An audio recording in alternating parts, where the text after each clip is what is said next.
No, hold on. You said what, Marcus? You said what? Bro, Boruto was solo Sung Jin Woo. I concur. Like, no diff. I concur. Get him past Himawari, actually. Little sis take care of him. Bro, nah. Fuck that. Get Sung Jin Woo past Konohamaru. Get Boruto past his weakest like shadow. I don't even think he could even stand. Bro, that's what we got Shikamaru for. That's the master of shadows. We ain't worried about a shadow. You do know his shadow is like one of his shadows is like universal level, and that's fine. Shikamaru's universal level intelligence. No, that's facts. He's getting the speed blitzed in like a micro minute. Nope. It's crazy. Get him past Shadow Strangle. Everybody breaking that shit. What are we talking about? Even in the Naruto. Show me a panel. We doing this. You got a panel, it didn't happen. You ain't got a panel, it didn't happen. You know, hey, look, that's the TikTok. That's what One Piece fans would tell you. Oh my God. The most ignorant niggas. They know goddamn well they wrong, but can you show me a panel? No, the niggas don't got it on hand. On God, bro. They be like, show me a panel. Like, we all live. We on TikTok live right now. You want me to go out of TikTok, freeze TikTok, go find the panel, download it, then upload it to the green screen? Like, come on, bro. You doing too damn much. Like, no. Because then they think they got you. They're like, oh, yeah, we hold this nigga. He ain't got and this. And then that's when they hit you with their trap card. Discord, bro. Argue me on Discord. Discord. Then let's go to Discord. Nigga, fuck Discord. I can barely work that shit. I ain't gonna lie. We do have a Discord. Everybody wants to know the pod does have a Discord. Oh yeah, what's the Discord again? Because I can't work this. Discord makes me feel like I'm 40. I ain't gonna lie. Discord because I'll be in it like, damn, I get it, but it's so annoying to have to use. To be honest, for me at least. Bro, honestly, I think it's like one of like the more easier going apps to use, low key. Marcus, we got to remember this is an Apple user. Fair enough. That might be what it is, but also like I have like 80 Discords that I'm a part of type shit. So like, I'm so confused at the threads on the side. Like it's just annoying. It's just annoying. It is like the threads be having threads inside the threads, and then like for like Shiz, for example, on TikTok, Shiz's Discord is so elaborate. You know what I mean? Like I don't know. Welcome to Worst Take Pod. I'm your host, Jay Riddle. To my top, maybe left or right, because I can never tell. We got Ken Kaizen, the Marvel Man himself. Got it. We got Marcus, the king of yelling. He yells anime, manga, whatever you want. He will yell it.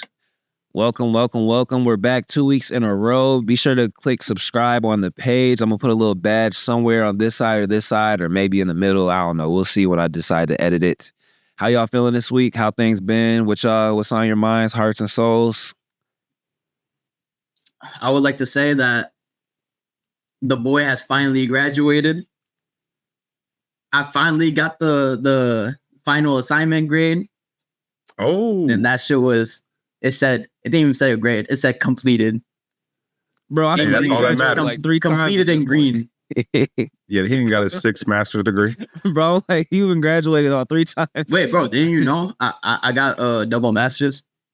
Oh no, I did. Oh shit. I actually did not know that. I apologize. He was like, bro, didn't you know? Like, nah, I'm fucking with you. I don't even think you could do that for real, but I'm just gonna go with it. I'm like, it's some New York shit, maybe. Yeah, I was like, damn, bro is a Shikamaru level genius. That bro got 3 masters at once. That's crazy. Marcus Yagami, that's wild. All right. Ken, how you feeling, bro? The Mawa Man, the myth, the legend. Bro, been cooking on TikTok. Oh my God, man. What's up with the sauce? I mean, if I could, I would. But you know, it's it's been smooth for real. It's crazy seeing that all the Tower of God fans coming out of the woodworks to join the cause. Now the season 2 is out, but because I didn't know where half these niggas was at, because I ain't never seen a Tower of God video on my FYP at all the entire time I've been on TikTok. Except the ones we make. Nah. I ain't gonna lie, real quick pause. Nigga, you are an athlete for sure, bro. Like the way you answered that just sounded like you were at in a press conference. Somebody asked you. So yeah, I'm happy to be here. We played great tonight. I'm like, hey. I'm just prepping for college football, you know what I'm saying? Yeah, Friday. I'm just prepping. NCAA football. Honestly, I'd really be surprised at how big the Mawa fan base is until they pop out and show niggas for real. Like, And they've been popping out lately on your page. Hey, if y'all want to see the whole manhwa community on TikTok, go to Ken's page and it's right there. He is the manhwa community right now. Yeah, exciting. Bro might be the tizzy of manhwa at this point. Bro, low key. Hey, you keep cooking like that. I'm not even. I was joking, but it's kind of serious. Well, man, I ain't with the way he's growing right now. Yeah, it was. Facts. It was like 10K in like a week. Facts. Once you start hitting 50, 60, I'm gonna start hating on you. Like, this nigga got another million, another milli post. Bro, gonna hit the chat and be like, "Yo, this one just hit 1 million." I'm gonna be like, "Oh, the fake smile emoji that doesn't have the teeth type shit." I'm just gonna start sending that. Like, nah, I'm playing. I'll play him. I'm gonna start hating on you, like bro from Wisteria. That teacher, what's his name, Mr. Man, bro, he's a certified weirdo. We don't get to that. But bro is a certified weirdo. Why is he so mad at this one kid? Bro, he's literally Professor Snape from Harry Potter, bro. Literally, I swear to God. When I was watching, I'm like, he got the black hair, the dark magic, all that shit. I'm like, oh, this nigga's. Yeah, nah, literally, bro is. Damn, so Wisteria is like stealing off of like 3 things. It's stealing off of Mashal, it's stealing off of Black Clover, and it's stealing off of Harry Potter. That's crazy to me. Hey, bro, low key, like it's Mashal. Well, Mashal and Harry Potter, because Harry Potter is pretty much like Mashal, but it seems like just a more serious Mashal. You feel me? It's literally the same premise. Like, you feel me? School doesn't fuck with people that can't do magic. You know what I mean? This person is extremely physically gifted and actually really smart. Mash is really smart if you think about it. Like, he just kind of presents goofy, but like some of the shit he be doing, like, how'd you come up with that? Like, it's just I almost feel like Mash is the One Punch Man version of Wisteria type shit. Because serious, but I think weren't they made by the similar people or no? Mash and One Punch. Yeah, it might. The animation style is like right there, so it could be. I can't remember. I can't keep up at this point. Yeah, I can't either. But Wisteria might have a better 2-episode run to start off than both of the other series, though. Yeah. Ooh, I'm trying to think. Mash definitely, but Mash wasn't really serious. Mash didn't start cooking until season 2, for real. Nah, I'll give it like the end of season 1. Yeah, they cooked at the end of season 1, I think, a little bit at the end of season 1. When he fought Abel. Yeah. And then Black Clover. Black Clover didn't start cooking until like episode 40 or some shit. Yeah, because niggas was hating on Black Clover for the longest. The first episode was actually really good, though. The first episode, when you go back and look at it, the animation was actually amazing for Black Clover. It's like the same thing with Boruto. Like, you know how they give you like those beginning episodes with like amazing animation, just to, like, kind of hook you in for a little bit, and then like it goes down the fucking shithole because it's not seasonal. Yeah, facts. Same thing. Black Clover was kind of in that in between to where like it's a new gen technically, but it still had a little bit of old gen feel, like as far as the pacing. So like the first like few arcs are kind of like slower. Like Wisteria got straight to it. Like that's new gen. Like new gens, they like them first 2 episodes, you're locked in. Like even Soul Leveling, which I mean is technically not like a new gen, they got right to it. You know what I mean? Like that's kind of the wave now. That's kind of the wave now. We can hit these anime news topics. We had a stacked ass anime week this week, y'all. Oh my god, we did. Oh we tried. Not even just thinking about manga, just anime. Like anime. Shanks' first kid this weekend. That shit was crazy. That shit was fucking crazy. I really like the evolution of One Piece's anime style. Like it almost, I think I might be overusing this example, but it almost has a little bit of like Studio Ghibli to it, just a little bit. You know what I mean? Like, I don't know if y'all see like when it's more like that rawness, right? Which we're talking about. It's kind of like a little bit. Yeah. That rawness. I guess that's probably a really good way to explain it. We saw it a little bit with the Sukuna. No Diddy. Damn, we gotta get that counter going. We saw it a little bit with like the Sukuna versus Maharaga fight to me, but like I really like it in One Piece because One Piece is already kind of goofy, so like it's kind of a way for it to portray itself as serious while still maintaining like its aesthetic, to me at least. No, I completely agree, and I'm a hater of One Piece, and that shit looked gas. I can't even lie. Biggest hater. And it's crazy. That shit was like 3 panels in the manga. They stretched it to an entire episode. They getting that ufotable treatment, bro. Hey, we'll talk about that too, because Anime Corner had ranked it above the Demon Slayer finale, which I staunchly disagree, but I'm not mad at it, I guess. I mean, good for them, though, you know? Yeah, shout out to them. Shout out to them. Hey, it's definitely some One Piece fans, and it wasn't the Anime Corner, my bad. It was IMDb. There's definitely some anime fans work for or some One Piece fans work for IMDb, but we'll talk about that. Bro, the Illusive. No, I was gonna say, and also like one thing we could add to like the whole One Piece stuff is that like 2024 One Piece is like almost going as crazy as 2023 One Piece. Like 2023 One Piece definitely had more hype to it, but 2024 is sneakily having as good as a run. I feel like because and we're only halfway through the year. I was looking at the ratings for IMDb, and they had like 5 episodes of One Piece animes or episodes like above a 9.5. That's crazy. And and like I was looking back at 2023 and they only had like 3 episodes above a 9.5. Oh damn. Really? Yeah. I could probably name them too. Okay. But like I'll say this, it definitely was because the amount of hype put behind like the Gear 5 and stuff. I feel like all the haters probably downvoted on IMDb to like kind of bring that rating lower. So, you know, it's kind of skewed a little bit, but hey, shout out to them. And you know, the end of this year is actually going to get even crazier for One Piece. No, because they got some big time fights coming up too. They got some really big time fights coming up. And the next one isn't going to be as short as the last 2. Let's see, Luffy versus Lucci's rematch was kind of short, but not as short as the Shanks versus Kid. That shit literally was 3 pages. That's not even a fight. Bro got bullied. I wish y'all could see the manga because the anime actually did Kid a lot more justice because of the way they portray Future Sight.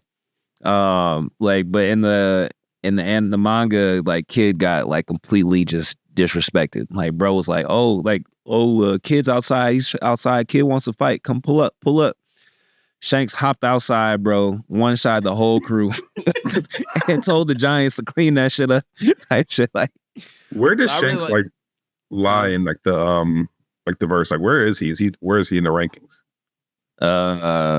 Probably 1. Probably really 1B with Mihawk. I mean, real like true like One Piece like. You know, mains and me writers might put him down a little bit to like 2, but honestly, I can't. I think he's at 1. We just don't have enough film on him. That's the problem with Shanks. Like, everything is kind of lore for him right now. Like, that was probably like the most we have on him. Last time we saw him, I think in action was in a movie, and then before that was I think during the war when he pulled up at the end and basically told him to leave Whitebeard's body alone type shit. So, I think he's 1, like, if I'm thinking right. Now I am a few chapters behind in the manga, and I know we have the Gorosei and stuff like that, but I still think he outscales them. Okay. We'll see. Mihawk should be up there, but Mihawk has like less film than Shanks. So that's good. Yeah. So I mean, I guess we saw him fight in the war, so maybe they're about the same. And that's an argument within itself, though. Who's strong between Mihawk and Shanks? I think Shanks, but like you can kind of like argue that like the manga portrays them to be equal at certain points early on before Shanks lost his arm. So if me and Marcus are equal fighters and Marcus loses an arm, then I don't know. Like, you feel me? I feel like no matter how good of a fighter you are, I'm stronger than you at this point. But I don't know. We'll see eventually. Eventually they'll give us something. I feel like that's coming in like the next 100 chapters or so. 100 200 chapters. So in the next 2-3 years, we'll see some. Elusive Samurai, Ken, that's that might be your baby. Wait, which one of y'all first sent the Elusive? Was it Marcus? Marcus, I think. Marcus, Marcus. Like, I'll check this out. Like, we about to tap in. Elusive Samurai. That was probably one of the best recs you've ever given. Like, hey, go watch this right now, bro. Man, go ahead. I watched that first episode and I was just astonished by the visuals. Like the visuals were insane. The art style, I really like the direction of the art style, just because it really gives you a sense of that like time period of Japan. I don't know if it was the Heian era or something else. It might have been the Heian era or the Hendo era, one of those two. Yeah, it might have been one of those eras, or because it was during like the Shogunate ruler. But the art style kind of reflects the art style from like that time. When you look at like the old drawings, it's like very similar. So I like the way Cloverworks Studio has been kind of incorporating that within that anime. I also got to say, Illusive Samurai might have one of the craziest mid-episode transitions I've ever seen. Because, because he was just playing ball with his bro, and that ball hit the ground, head chopped off. Whole vibe of the episode changed. And I'm sitting here like, oh, everybody's dying? Like, it was like the Uchiha massacre all over again, bro. But like, way gory. Like, it was like, is it a shonen? Because they had it's on Shonen Jump. Yeah, like it's like a true shonen, bro. Because they had a scene in there that should not have been in shonen, if you know what I'm talking about. With oh, did you not peep that? Oh shit! Okay, never mind. Maybe I forgot. I might have peeped too, but I think it's what I'm thinking it is. That is crazy to think about that. I was like, oh damn! I wholeheartedly thought it was like a seinen or something, bro.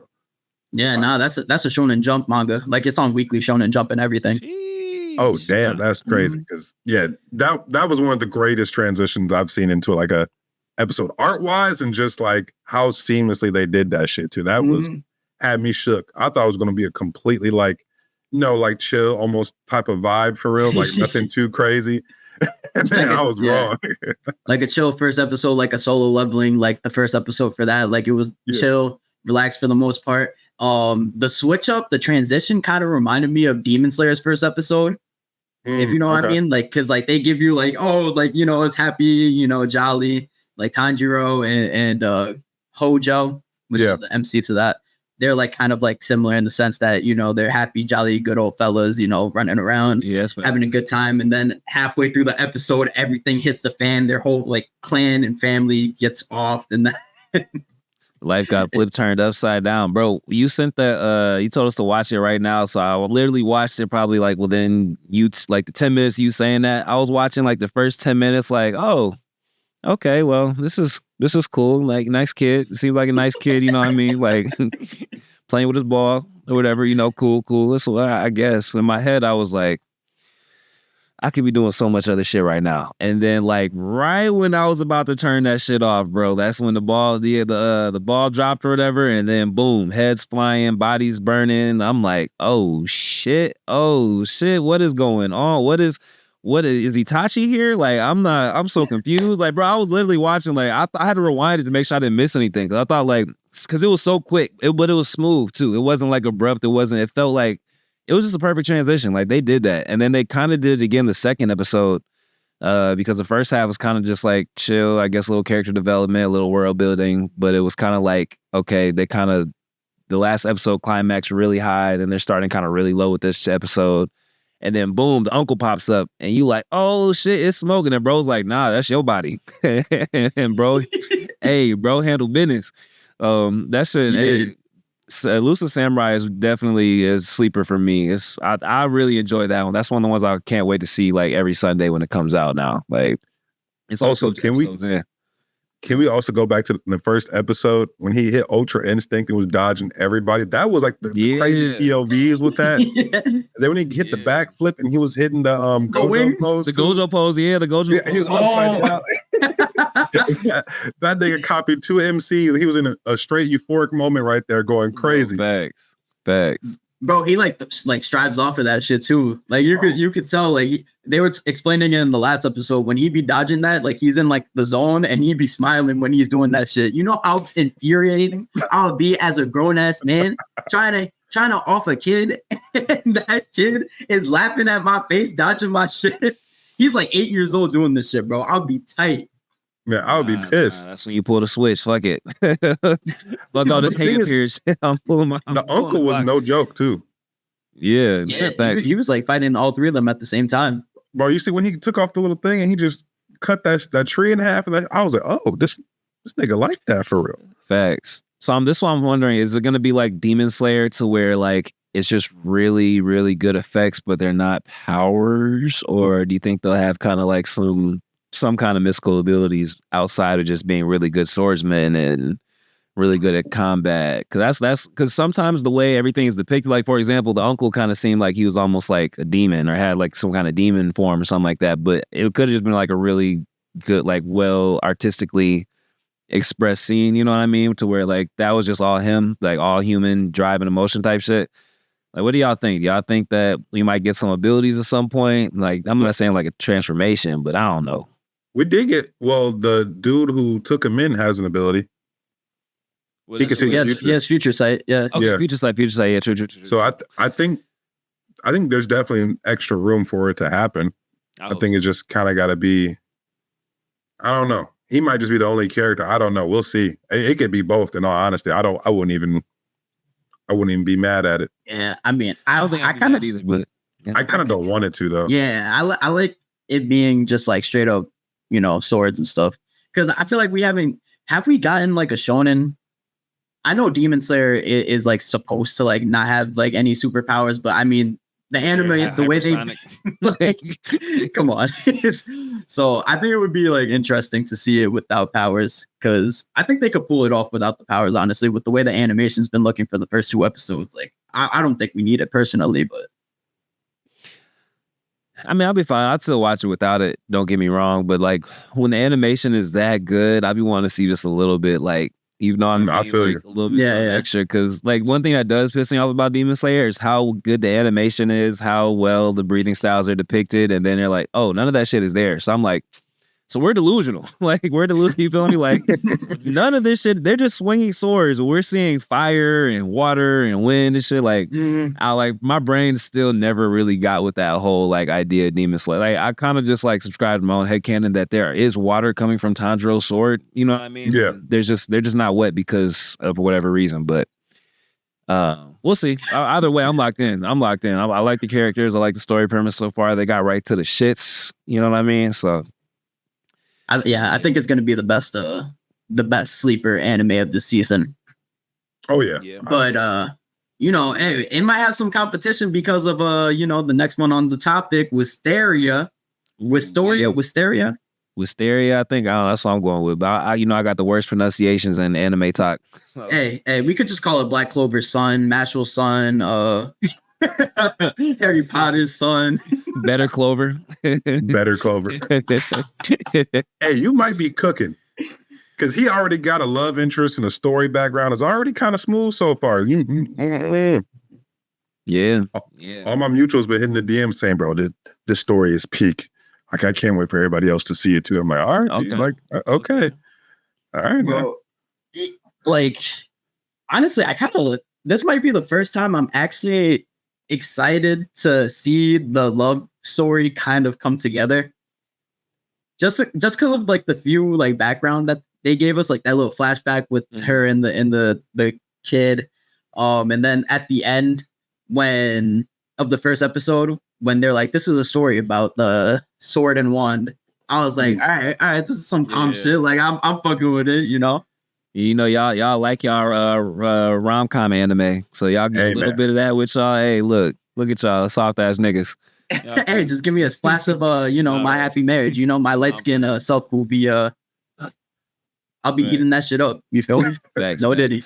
Nah, it kind of low key gave like the relationship between Kafka and Mina Ashiro from Kaiju number 8, where she's just a genius and he's kind of like mid, but like, you know, he's not mid, but he doesn't have the combat ability that she has. Like, he doesn't have the magical ability that she has, but he's physically gifted, so he has to actually work his ass off to get to the top and not just gift his way to the top type shit. So I like that. That's cool to me. It's just like a younger version.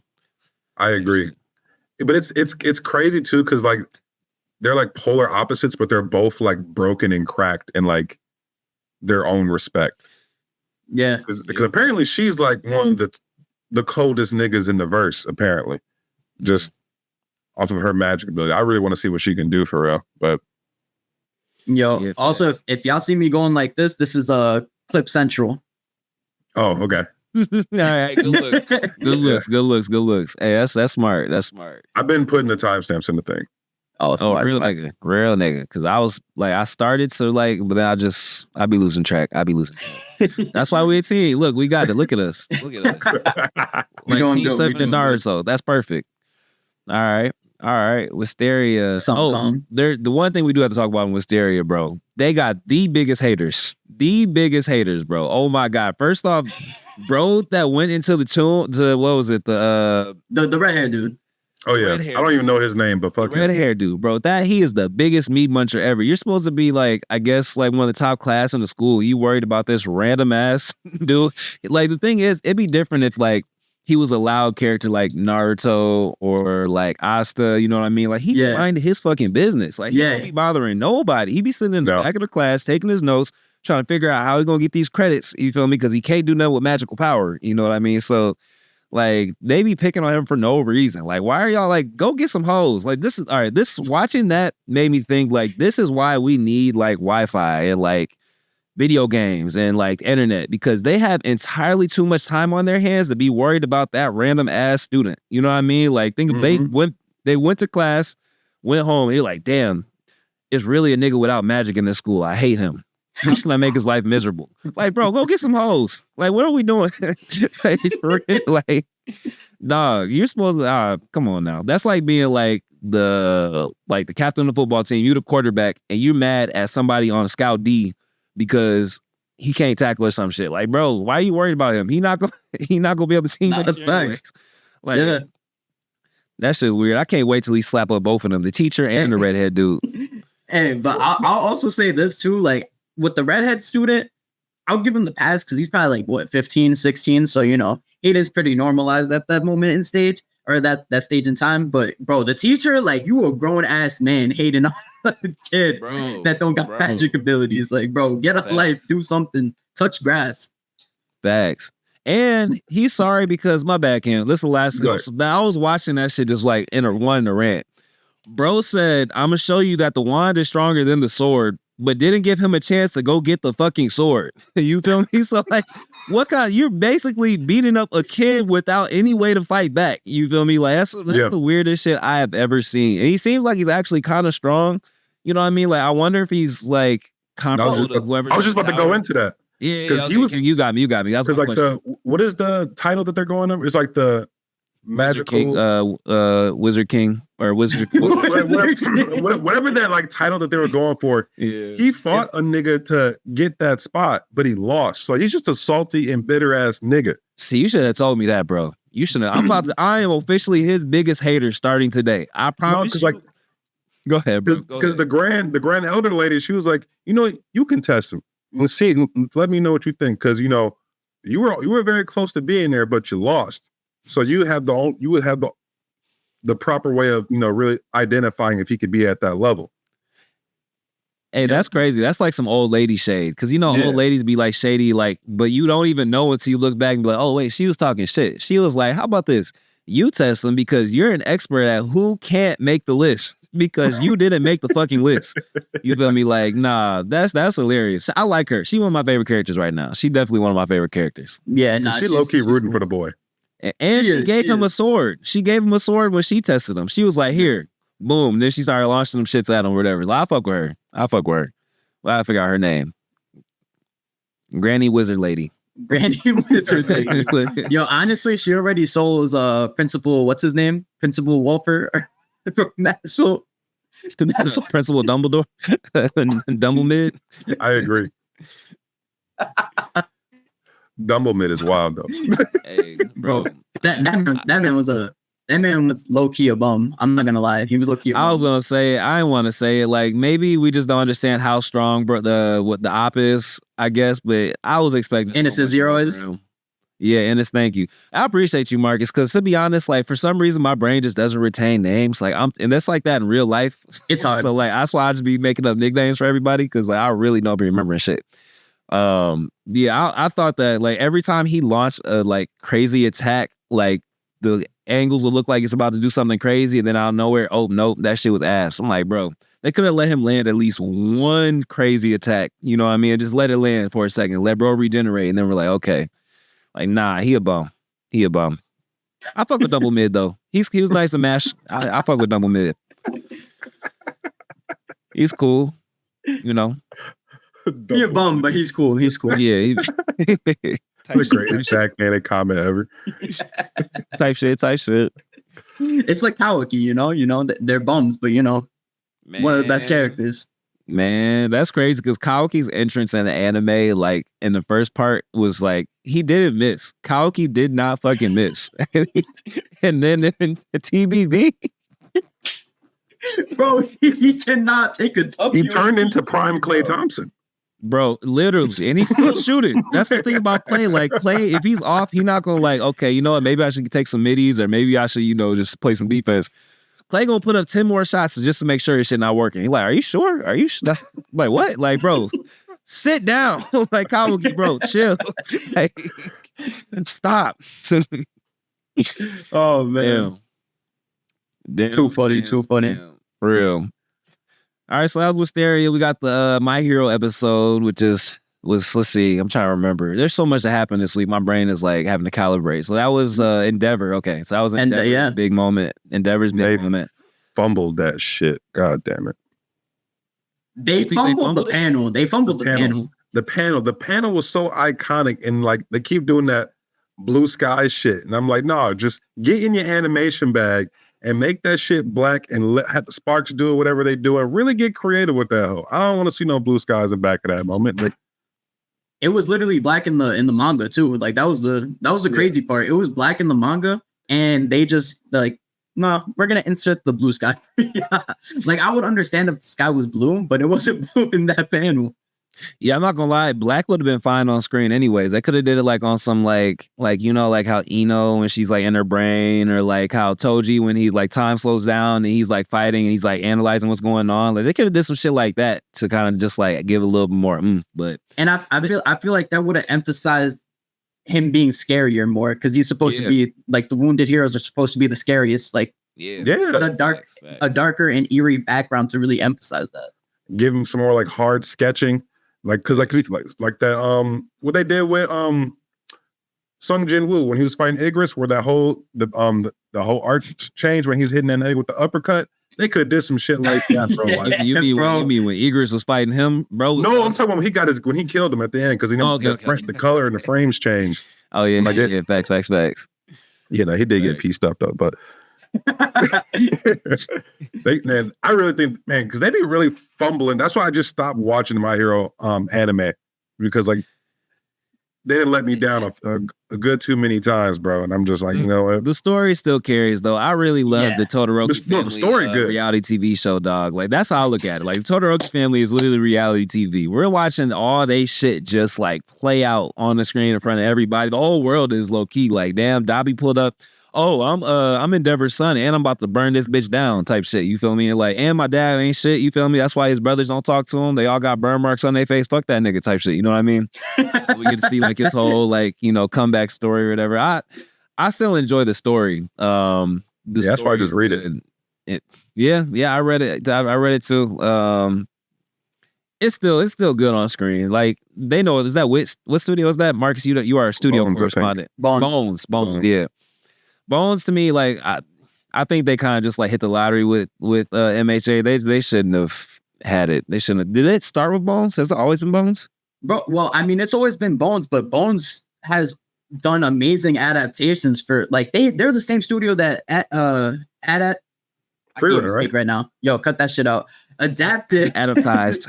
They adaptized. All right, I'm gonna say that. Didn't they do Freeland? It's the same studio that's Madhouse.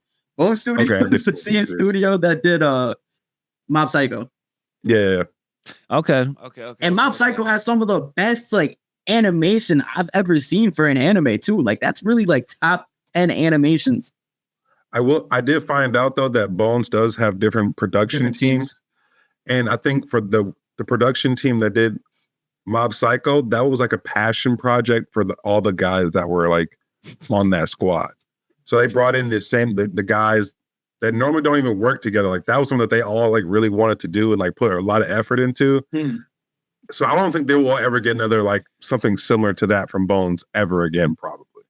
So they basically put the B team on My Hero. That's crazy. You said the Mob was a passion project, so they are not passionate about what Deku got going on. Yeah.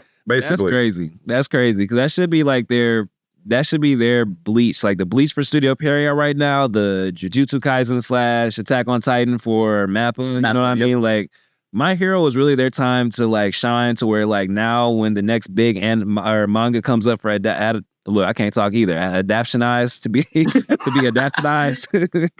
Baptized is crazy. That's like to where they could put their hat in the ring and be like, yo, we have this on our record. Because they had Mob Psycho that was really good, like you guys said, and then My Hero that was just flawless, you know, then I would want to give them like a Kagurabachi or something, you know, or like whatever else is coming up, Dandadan, Sakamoto days. But nah, fuck that. If you're gonna treat My Hero like that, one of the flagship shonen, then nah, we ain't give you shit. You don't put the B team on Deku? Like, nah. Bro, and they're always adapting a movie with the fucking seasons too. Like, why is it every time like y'all do that shit? Like, bro, give y'all animators a fucking break.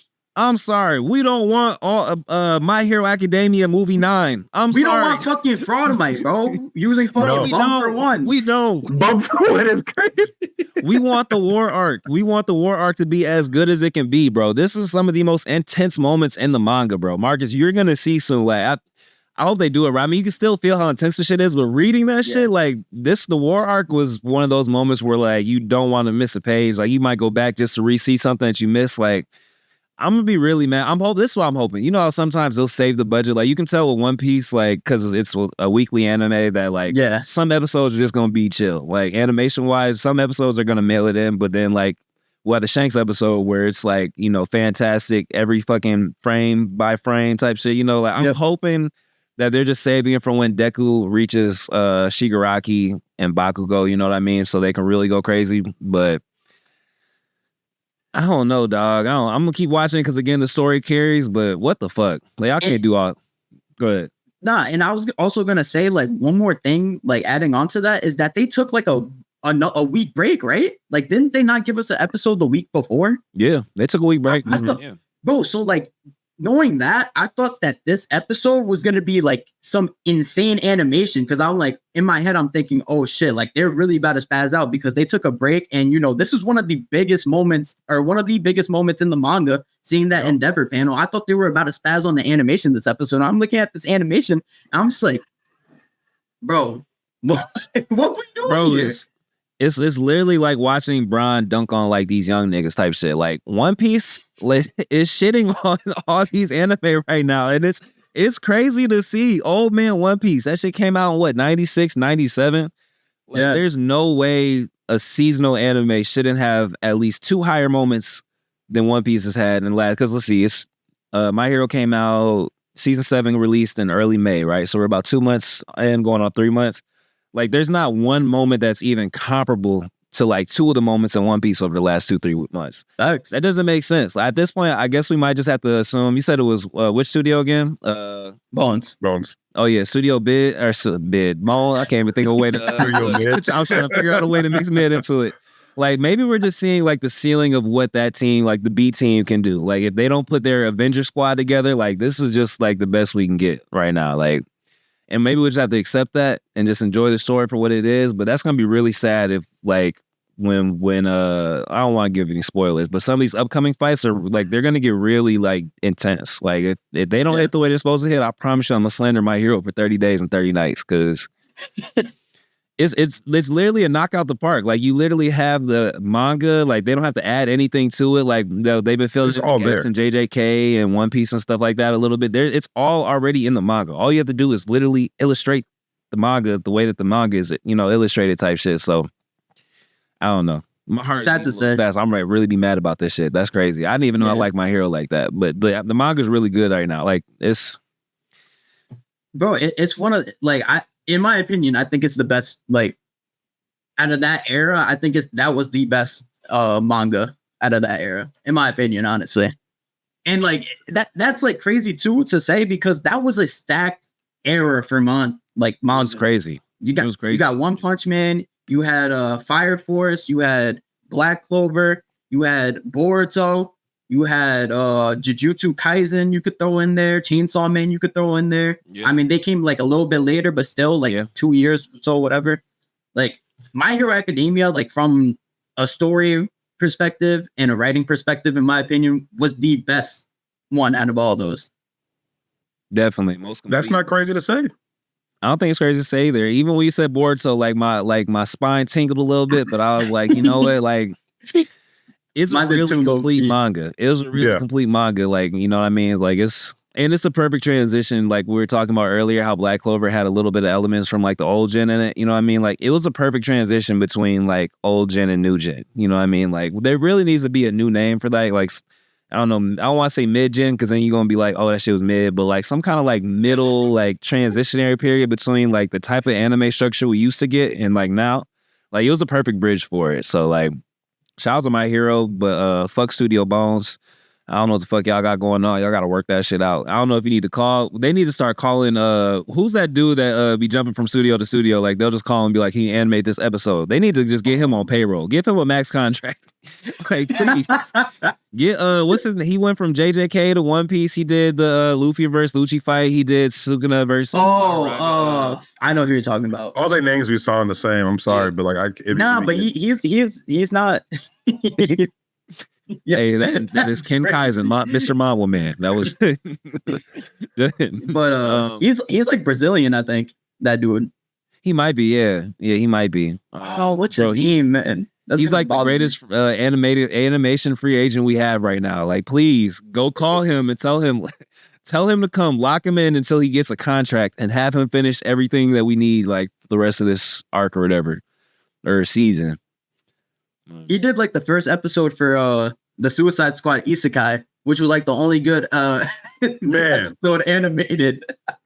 Bro, don't get me started on that bullshit, bro. I haven't watched it yet, but whatever Marcus posted on his fucking page, I thought it was a joke at first. Like I thought it was some shit like a Twitter animator made or something. Like, I made a post too, bro. Like after episode 1, the next 2 were just I dropped it after 3. Bro. I got the name. All right. Vincent Chancellor. Vincent, yes sir. Yeah. Vincent, he might be French or something. Chancellor, what is he? Yeah, I think he might be French, yeah. Hey, Vincent, bro, he be cooking. Oh my God, please. Bones, pick him up. He'll come work for whoever if you pay him. He don't give a fuck. He just won't work for JJK anymore, but that's cool. That's cool. Did he come out and say that? He said it without saying it. What they asked him, if I'm remembering right, like reading the interview cliff notes, like why he left the Jujutsu Kaisen project, because he technically, again, he was kind of hired on to do a few episodes, but he said like he didn't like the structure of how they work. They're definitely overworked. He said it's kind of out of control there, and he made it sound like he wouldn't go back. He didn't necessarily say I'm not going back, but he definitely made it sound like, yeah, I'm not again. You know what I mean? Oh shit, okay. I think for the right price, you know what I mean? Give him a LeBron James contract. Give him like, you know, some max dollars. Yeah, I think he'll come. Let him bring his Bronny too. Hey, facts. Let him bring his Bronny. Bronny can bring that nigga coffee when he in the 3 a.m. hours of the night when he's still cooking or whatever. Bring him a change of clothes and shit to work. Fucking Bronny. My boy gonna cook though. No shade to Bronny. My boy gonna cook. But go let him cook in the G League for a little bit and pull back up. He gonna pop off for like a 20-point game one of these times. I do think a lot of people have been saying that they think he'll play better when he's playing with like the actual, like not the bums, or like my bad, not the rookies and the G League candidates. You know what I mean? Like I think he'll probably play better when he's on the floor with AD and LeBron, but I mean, I don't think he'll get enough play time to like really. No, he won't. You know, he's 19. That's the thing. Like, bro is 19, and also, you know, he's still coming off the heart condition, so. I think he'll be all right. I think people need to take them cameras off his ass. Like, stop trying to like showing every second of his. Everything, yeah. You know what I mean? Like, give him a break. Anybody else, they would not be showing this much. Like, and on top of that, they be like giving him like the reverse LeBron stats. You know, like how LeBron will have like they were like, no player has ever had this many dribbles in the month of May during the hours of 7 a.m. and 10 p.m. type shit. You know what I mean? Like, they were hitting Bronny with the. No player in the second round or no 50th pick in the second round or whatever has ever had a guaranteed contract or whatever. But there's been like 3 players this year in the second round that had guaranteed contracts, just not the 55th pick or whatever. Like, leave Ronnie alone, bro. He don't do nothing to nobody. Like, he don't talk shit or whatever. Like, you be chilling. Leave him alone. Like, let him do his thing. I concur with that. And that is my worst take My worst sports take. Type shit. Where are we at, man? Oh, yeah, I was about to say. Hey, Mr. Ken, Mama, this is man. your segment, Mr. Mama, man. It's your time to shine. The first 2 episodes, I will say, have been a little bit slow. Episodes of what, sir? Of Tower of God. The first 2 episodes of Tower of God have been just a little bit slower than I know some people in the community would like. But it's just kind of really because you kind of got to give like the information background of a time skip that's actually been like 6 years. That's how long the time skip is actually. Damn. Did they say that? Yeah, no, the time skip is that long. They didn't say that though, did they? They didn't. They didn't give. I swear, without your fucking page, there is a lot of shit where I'm kind of like, what is happening? what is going on? They probably stated later though. It'll come out later because I'm like, okay. You see Bomb going from like a little boy. That nigga is. That's true. He got the hair all because it takes some long ass time to get that hair that long. That nigga had like hair like me and Marcus basically. Yeah, now you got Yamcha hair. Yeah. But I do think they did a great job of kind of like building his aura that actually does take place in the second season shift, and just you see a complete change of someone who's scared, doesn't know how to fight, is kind of just like this deer in the headlights type character till they're just like, all right, I'm running your fade, you get in my way, I'm gonna murk your ass, and just try and stop me because I got all the power in the world now, so like fuck it. Then he called out like, hey, I'm gonna kill the king. That's what I'm here for. That's what my organization is here for. So like, I think they did a great job of like, they showed us just a little glimpses to like, oh damn, like what was this nigga doing during the time skip? Like who was he training with? So I think that part so far was really good. And I know a lot of people have been asking like what's going on with the original squad that was in the first season. They're gonna pop back up. Don't even worry about it. But you just get to learn the new Bomb right now. So yeah, that's cool. The bro definitely went and trained with Sasuke or whatever for the last 6 years. That's cool though. I like the energy. Bro's a new Uchiha now. Let's just, hey, Bomb I can't wait for him to pull out that Sharingan on their ass. Like he literally has the same energy as Boruto. They said you can pick your team, and he said I'm just gonna pick myself 6 times. What are you talking about? Like some Drake shit. Like what? Like I respect it. I love the aura. I love the switch up. But it's really funny to think like Bomb is like Bomb or Bam, wherever the fuck Bam out of bio is like literally your average typical nigga. Like you get your heart broken out of nowhere, you just savage. You feel me? Like hey, and see, I actually just made a post about this. Like his heart got broken, not in the sense that like it was romantically. It was more like a big sister / like maternal figure, and then they just kind of like abandoned your ass. Wait, that was what I'm totally believe what you're saying, but that was the nature of their relationship, like big sister, maternal, really? Yeah, she was taking care of him, like, and like she found him, was like teaching him how to talk, teaching him how to read, was feeding him, telling him stories, clothing him, bathing him. He was searching for Rachel, like Mario and fucking Peach in Donkey Kong's castle. What the fuck? Yeah, bro, you gotta think about it. That was like his only family that he knew. That was like that's true. So like. That's true. You're all alone in a cave for your entire life, as long as you know. Someone comes in, basically shows you just a level of affection, just like, oh, I'm just going to tend to you and care for you and like nurture you. And then that person betrays you and dips. You're going to want to get some answers. Yeah, that's facts. I feel it. How old is Bomb? At this point right now, he's like, I want to say like 17, 18. Okay, but yeah, Bomb needs to get some pussy ASAP. Like that's like, don't get me wrong. Hey, my nigga starts pulling. I hope so. Cause like that's what you need. Like as soon as like you get your heart broken, whether it's like, your sister did you dirty or whatever, as soon as you find another woman that's like, oh, she ain't shit. Fuck Rachel. I got, you feel me? Like, nah. Yeah, but Bam needs to get some pussy ASAP. I think that will like elevate his whole aura to the next level. You feel me? Cause right now he's in his dark, like, savage, like, gotta do whatever I gotta do, 0 Dark 30 type shit. Once he gets that, I think that's when he's gonna be able to elevate to that king status. You feel me? So, Bomb is really in his villain arc right now. That's how I describe it. Facts. Bro said, I will kill you, I'll kill you and your mother. You feel me? Like he's not bullshit. I got some tea in the damn camera. Bro, my favorite part was like when he was talking, or like when the blonde haired character was asking Bomb like, "Oh, are you gonna eliminate him?" Or no, he was like, "Are you gonna beat him?" And Bomb is like, "I'm not trying to beat him. I'm trying to eliminate him from the tower." I was like, "Yo, Bomb is him, bro." Nah, facts. Like, talk your shit, bro. Talk your shit. He been talking his shit this entire season. So like, bro, I've been messing with it. Hey, next episode, he about to get stupid active. Oh, because he's fighting that little short nigga with that. Oh yeah. He about, hey, that nigga nice too. So give me the hierarchy of who's who. So like first off, who's he about to fight the little dude? Like what's his title or role or what? You know, his. So he's about to fight right now they're on like the 20th floor, and like that's like the next like passage point. Like if you get past the 20th floor, you get like all like the amenities and rights that a regular can have throughout the tower. You got to get past that point.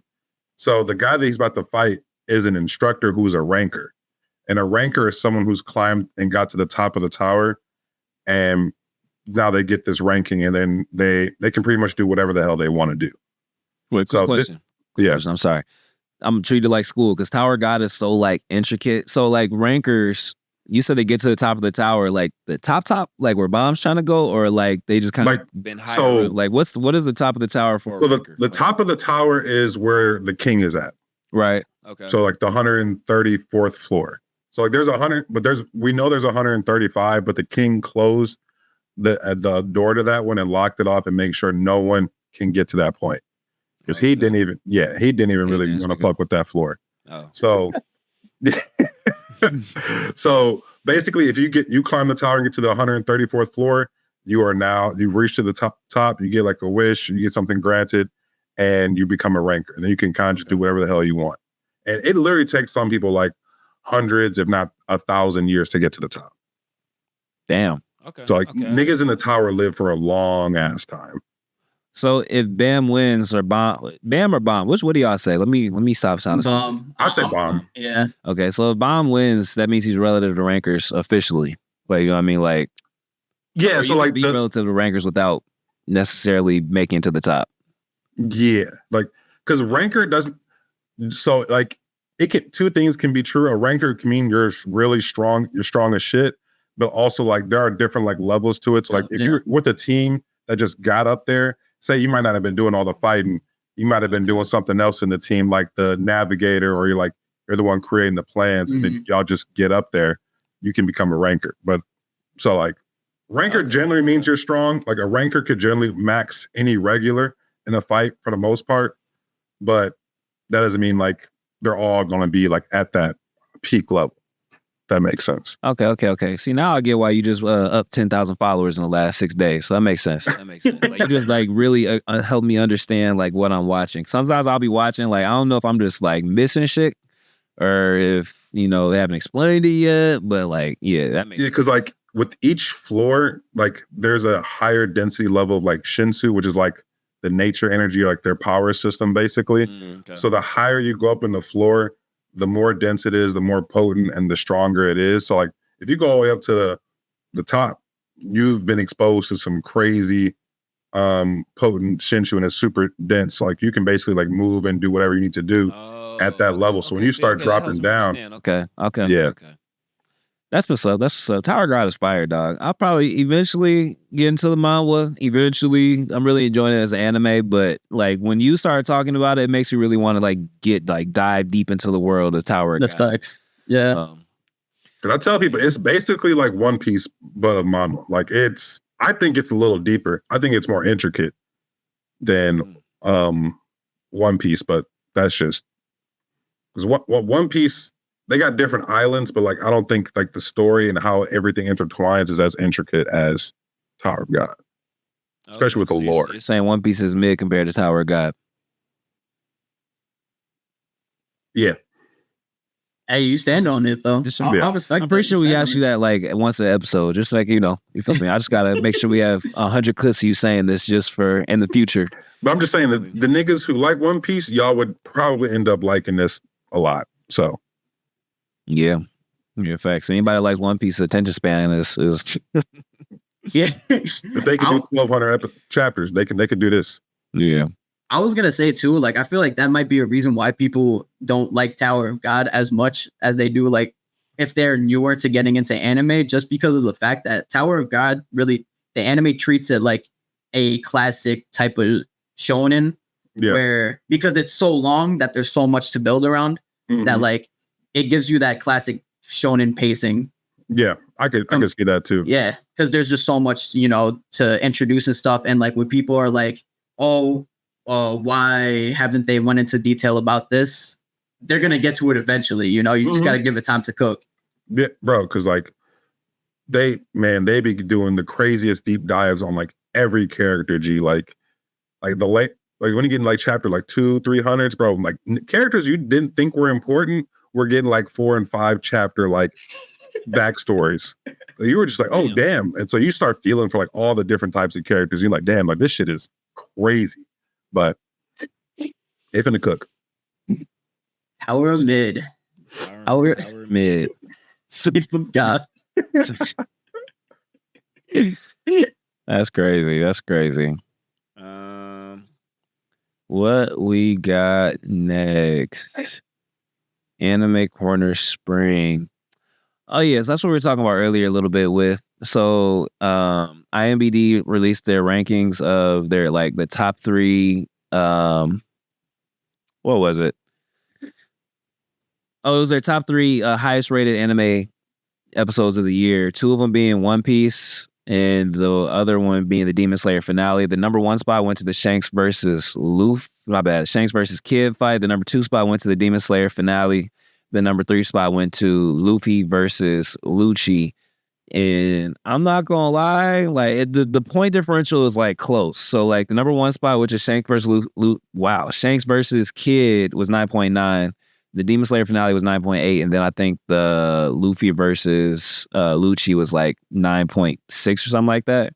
So it's literally like a 0.1 differential. But like, I feel like if Shanks versus Kid was a 9.9, then the Demon Slayer finale should have been a 10. Like at that point, like it's a little bit longer. There's a lot more story to it. The animation is, they're neck and neck animation wise. I would probably give animation to Demon Slayer only because there was more. Like it wasn't just like that. Like because their whole claim to fame in that episode was pretty much Shanks' future sight and then soloing the Kid fleet.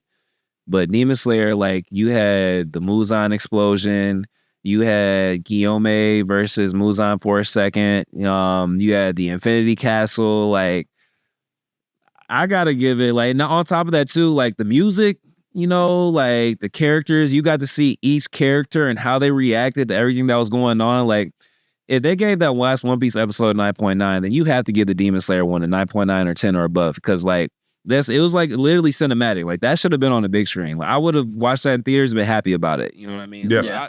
There's somebody at IMDb that's like a One Piece fan, obviously. Like, don't get me wrong, this doesn't take anything away from the Shanks versus Kid fight, but those are just they're 2 totally different things. Like 2 totally different episodes. Like that, the Shanks versus Kid was a moment in the episode. Like, but the whole Demon Slayer finale was a moment in itself. Like, Chef's kiss, you feel me? So that's how I feel about it. I don't know what y'all think.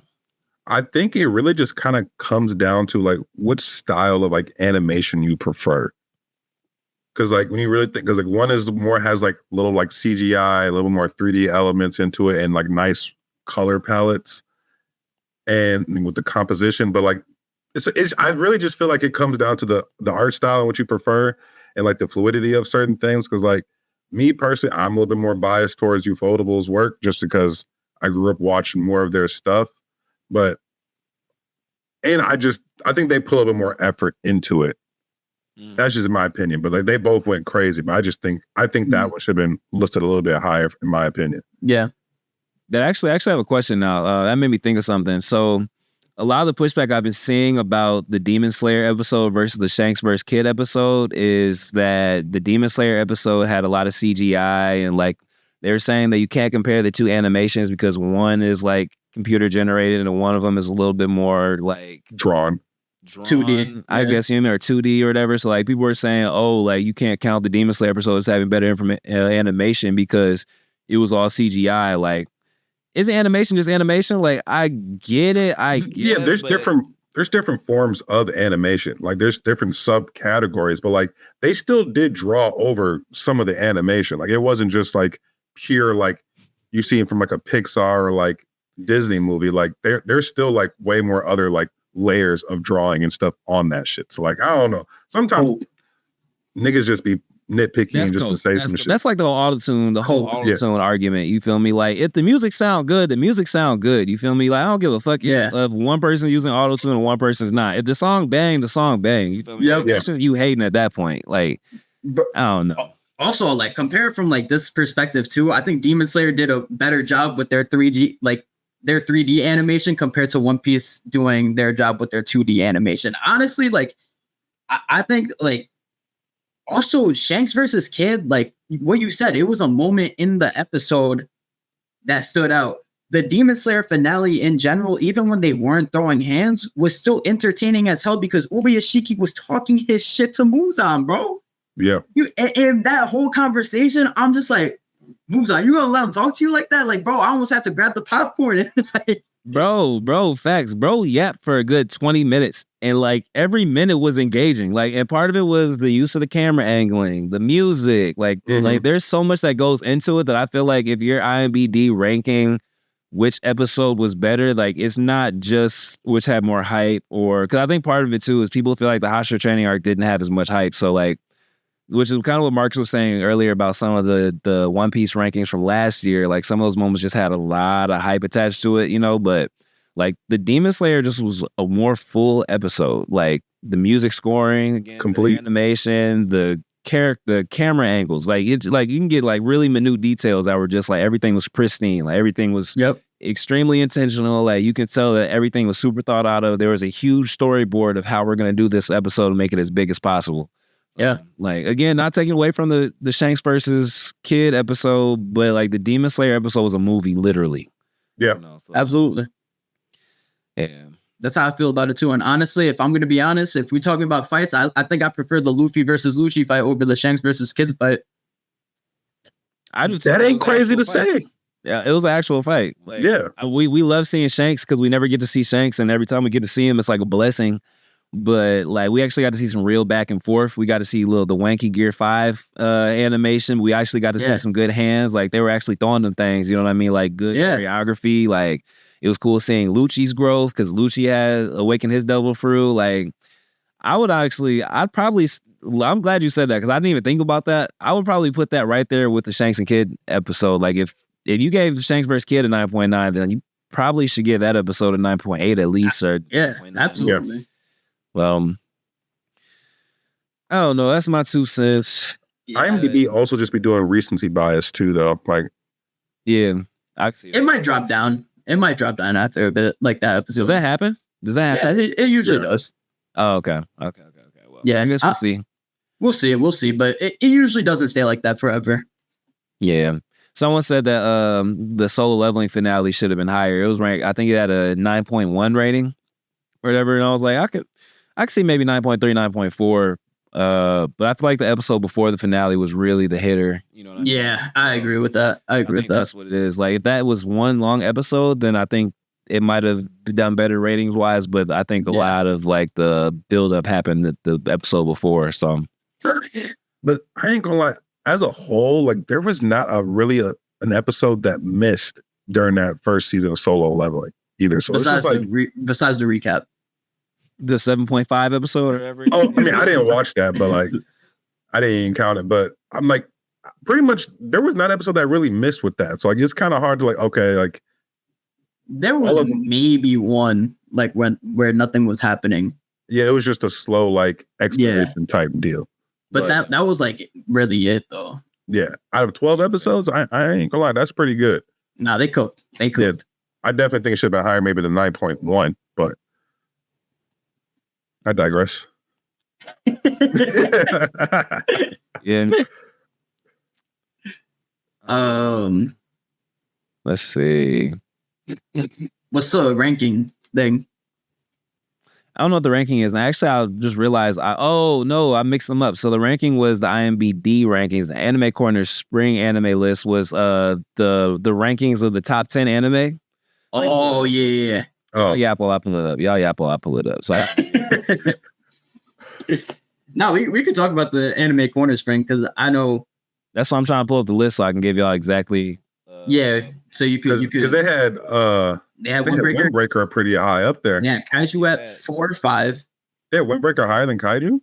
Yeah, yeah. That's literally all you need to know. That's my whole problem. That's literally all you need to know is that Windbreaker was ahead of Kaiju. Okay, don't get me wrong. Windbreaker was great. Like it took me by surprise. But see, that's I ain't gonna lie, that's tough because outside like the last 2 episodes of Windbreaker, I was damn near really looking forward to watch that more than Kaiju. I ain't gonna lie, just because they was really getting to it. I ain't gonna lie to you, bro. Nah, bro. And I think I was looking more forward to like watching it because I didn't know it was gonna happen, and I read Kaiju. Oh, okay. I mean, that makes sense. But my thing was like, honestly, after that whole arc happened with what do you call it? The Shitoran or what are the 2 school names? Like Bufrin and I forget it. There's some wild ass names. After Bofrin and Shitoran, I think it is. Yeah. After that whole arc of them fighting happened. Yeah, the last 2 episodes. I didn't really. Yeah. Go ahead. For me, after those episodes happened, like it kind of declined for me the season a little bit. Cause like then it was like all these introductions to like the newer characters and stuff, and like I wasn't really too interested in it, really.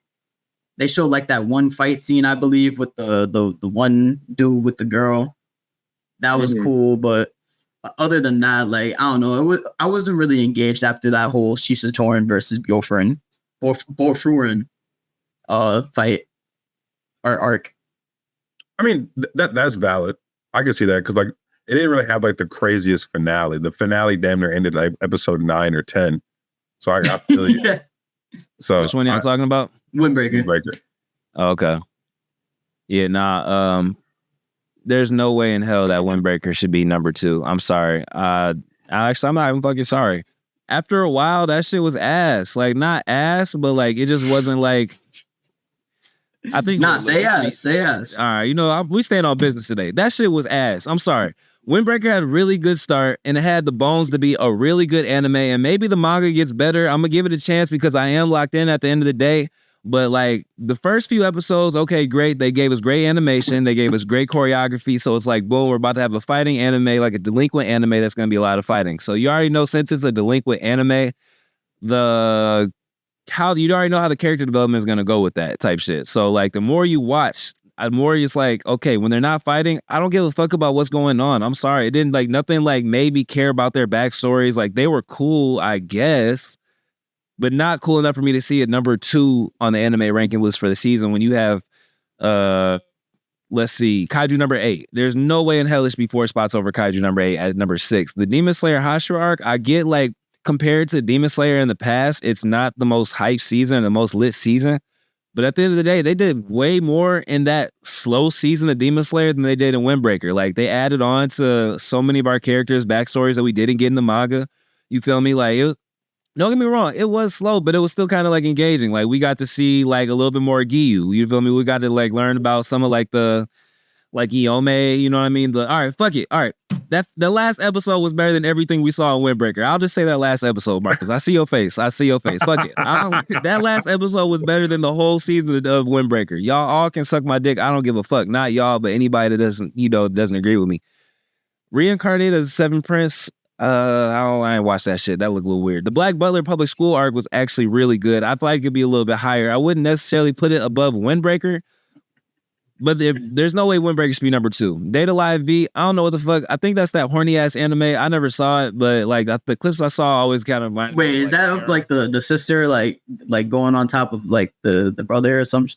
No, this is something completely different, bro. I started watching. No, I watched like the first 2 seasons. Okay. It's something completely different. I was trying to figure out like, why is this shit always rated so fucking high? I ain't never watched this shit. It's actually so you watched the first 2 seasons? All right, tell me about it because I've never seen it. So bro, it's this shit is hard to explain and not sound sus. But isn't it that horny ass anime? Like no, there's definitely some it's some horny aspects to it. Like basically, there's these like spirits that come down to Earth and they're like attacking Earth, and they cause like these cosmic quakes on the Earth when they attack. And then there's this defense force that tries to like defeat them or whatever. But the MC, he can defeat them and like seal their powers by kissing them. They have to share a kiss, and the chick actually has to like him. So he has to like get them to like them, and then he's basically like building like a harem in a way. And Anime Corner is a complete joke. I'm so sorry, bro. I'm so sorry. I was trying to like fight the urge to say Anime Corner is a complete joke. This has to be a joke. I can't. But I'm only in season 2. But I heard it's like it gets like. But also, like, the first 2 seasons are like old, like animation style too. So like, I ain't gonna lie, like it's not necessarily like the newer shit. So I don't know what the newer season is looking like, but I'm not putting it that high. Windbreaker and Date Alive paid to be on this fucking list. That's my take. That's my take. No, but no, you gotta look at the bottom. This is based off of they made a poll, so this is more like a popularity contest. It wasn't actually in Japan or America. This is gonna tell us in Japan or America. It doesn't say. It just says 35,000 respondents throughout the season. I'm willing to bet Anime Corner, I think, is an American company, but I'm willing to bet that poll is in Japan only because Japan got the freakiest boys in the world. And yeah. If Date Alive V, a harem anime, is number 1 over. No, that's 5. That means that's season 5. Wait, what do you mean? V, that's a 5. That's a Roman. I know. I'm saying number 1, like on the list, on the list, because it's number 1. Windbreaker's 2, Mushoku Tensei's 3, Konosuba's 4, Go-Go Loser Ranger's 5. If it's number 1 over I'll even take my Demon Slayer bias out of it. Over Kaiju number 8, Mushoku Tensei, and maybe Konosuba, then. It's because of some freaky boys that really like whatever the fuck bro was doing with his harem and that shit. Based on what you saying, because y'all know how Japan go. Y'all know how they go. We ain't even got to sugarcoat it. We all seen the shipping list. You feel me? Like they some freak hoes over there. Like they are. But that's okay. Since it's a popularity vote, I can see why Windbreaker is so high, just because it was like 7 to like 8 episodes straight of just hands, and you know how the hands are great. If you got hands, that's going. And it looks great. The popularity of that show is going to go through the roof. Wait, this is still Windbreaker, right? Yeah. Oh, yeah. Because like if you're just throwing hands and it's a popularity vote, it's going to be up there pretty good. Like I guess that makes sense. And don't get me wrong, the Windbreaker animation was great. The fights were great. I just like realized like when they weren't fighting, I didn't want to watch the episode. That's fair. You know what I mean? Like, and that's why I call it ass. Go-Go Loser Ranger was good enough to where there wasn't a whole lot of fighting, but the story was interesting. You know what I mean? The animation was sometimes, but the story was so interesting it carried. Sometimes. Only because sometimes it kind of gave like... I'm trying to think of a good comparison. Like sometimes the animation kind of gave like CGI claymation. Nah, that's not a good example. No, because I've seen some worse shit. It wasn't bad. Don't get me wrong. It wasn't bad, but it didn't have higher highs than Kaiju number 8, Demon Slayer, Windbreaker, and some of the other ones on this list. So that's why I was saying it really got carried by how good the story was, how interesting the MC is, and some of the other characters. Kaiju number 8 was Kaiju number 8. What are you about to say? I don't think we're even like really getting to like the full crux of the story with Go-Go yet. Yeah, I don't think so either. Because how the fuck is he gonna get strong enough to fight the fucking Power Rangers or the Dragon Rangers? My bad, man. I don't know, because I heard the manga's great. And there's like hella volumes of the manga. Shit is med. A Hulu mid original. Oh my god, it was crazy. But I ain't gonna lie, that when they did have their fight scenes, they was actually getting to it. They were like, interesting. Yeah, they were creative 100%. Fights too. 100%. Yeah, nah. But Konosuba, I can see why that's that high. That shit deserves to be up that high or a little bit higher. See, I didn't see it, but I take people's word for it. You know what I mean? I saw clips and stuff or whatever, but that shit is hilarious. I can't even lie to you. That shit is funny as hell. Might have to peep it on Netflix, definitely. Definitely tap in. You'll be crying laughing, bro. Like I got my girl to watch it, and she don't be. Sometimes like we got different styles of humor, but she was like, "Are they really doing that right now?" I was like, "Yeah, this shit, it's unhinged, bro. It's hilarious." Like, but I'll definitely check it out then for sure. Yeah. So, what you about to say? I was gonna say, so like from what you guys have seen and that's on the list, like what would your ranking be? Like solidified.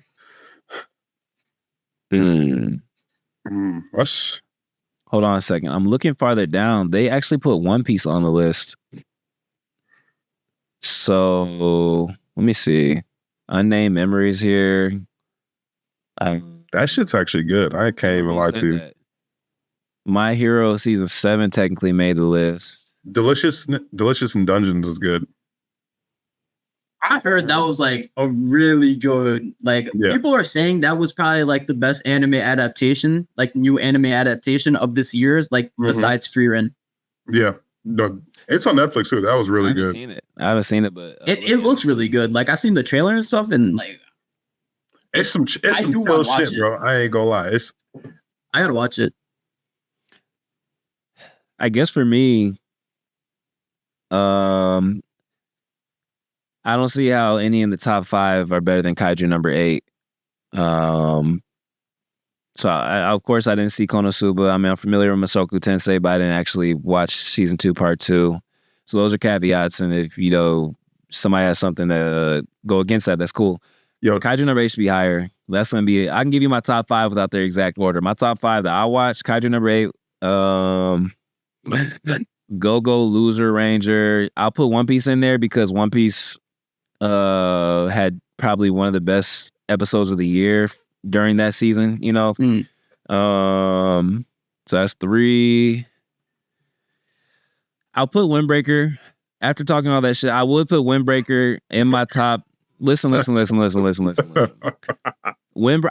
know, look, you can go back in my videos. I was blazing Windbreaker for a while. I think it's just it didn't hit the hype that it was building up for me, at least. So I put Windbreaker in there because, like you said, the animation is really good. The fights are really good.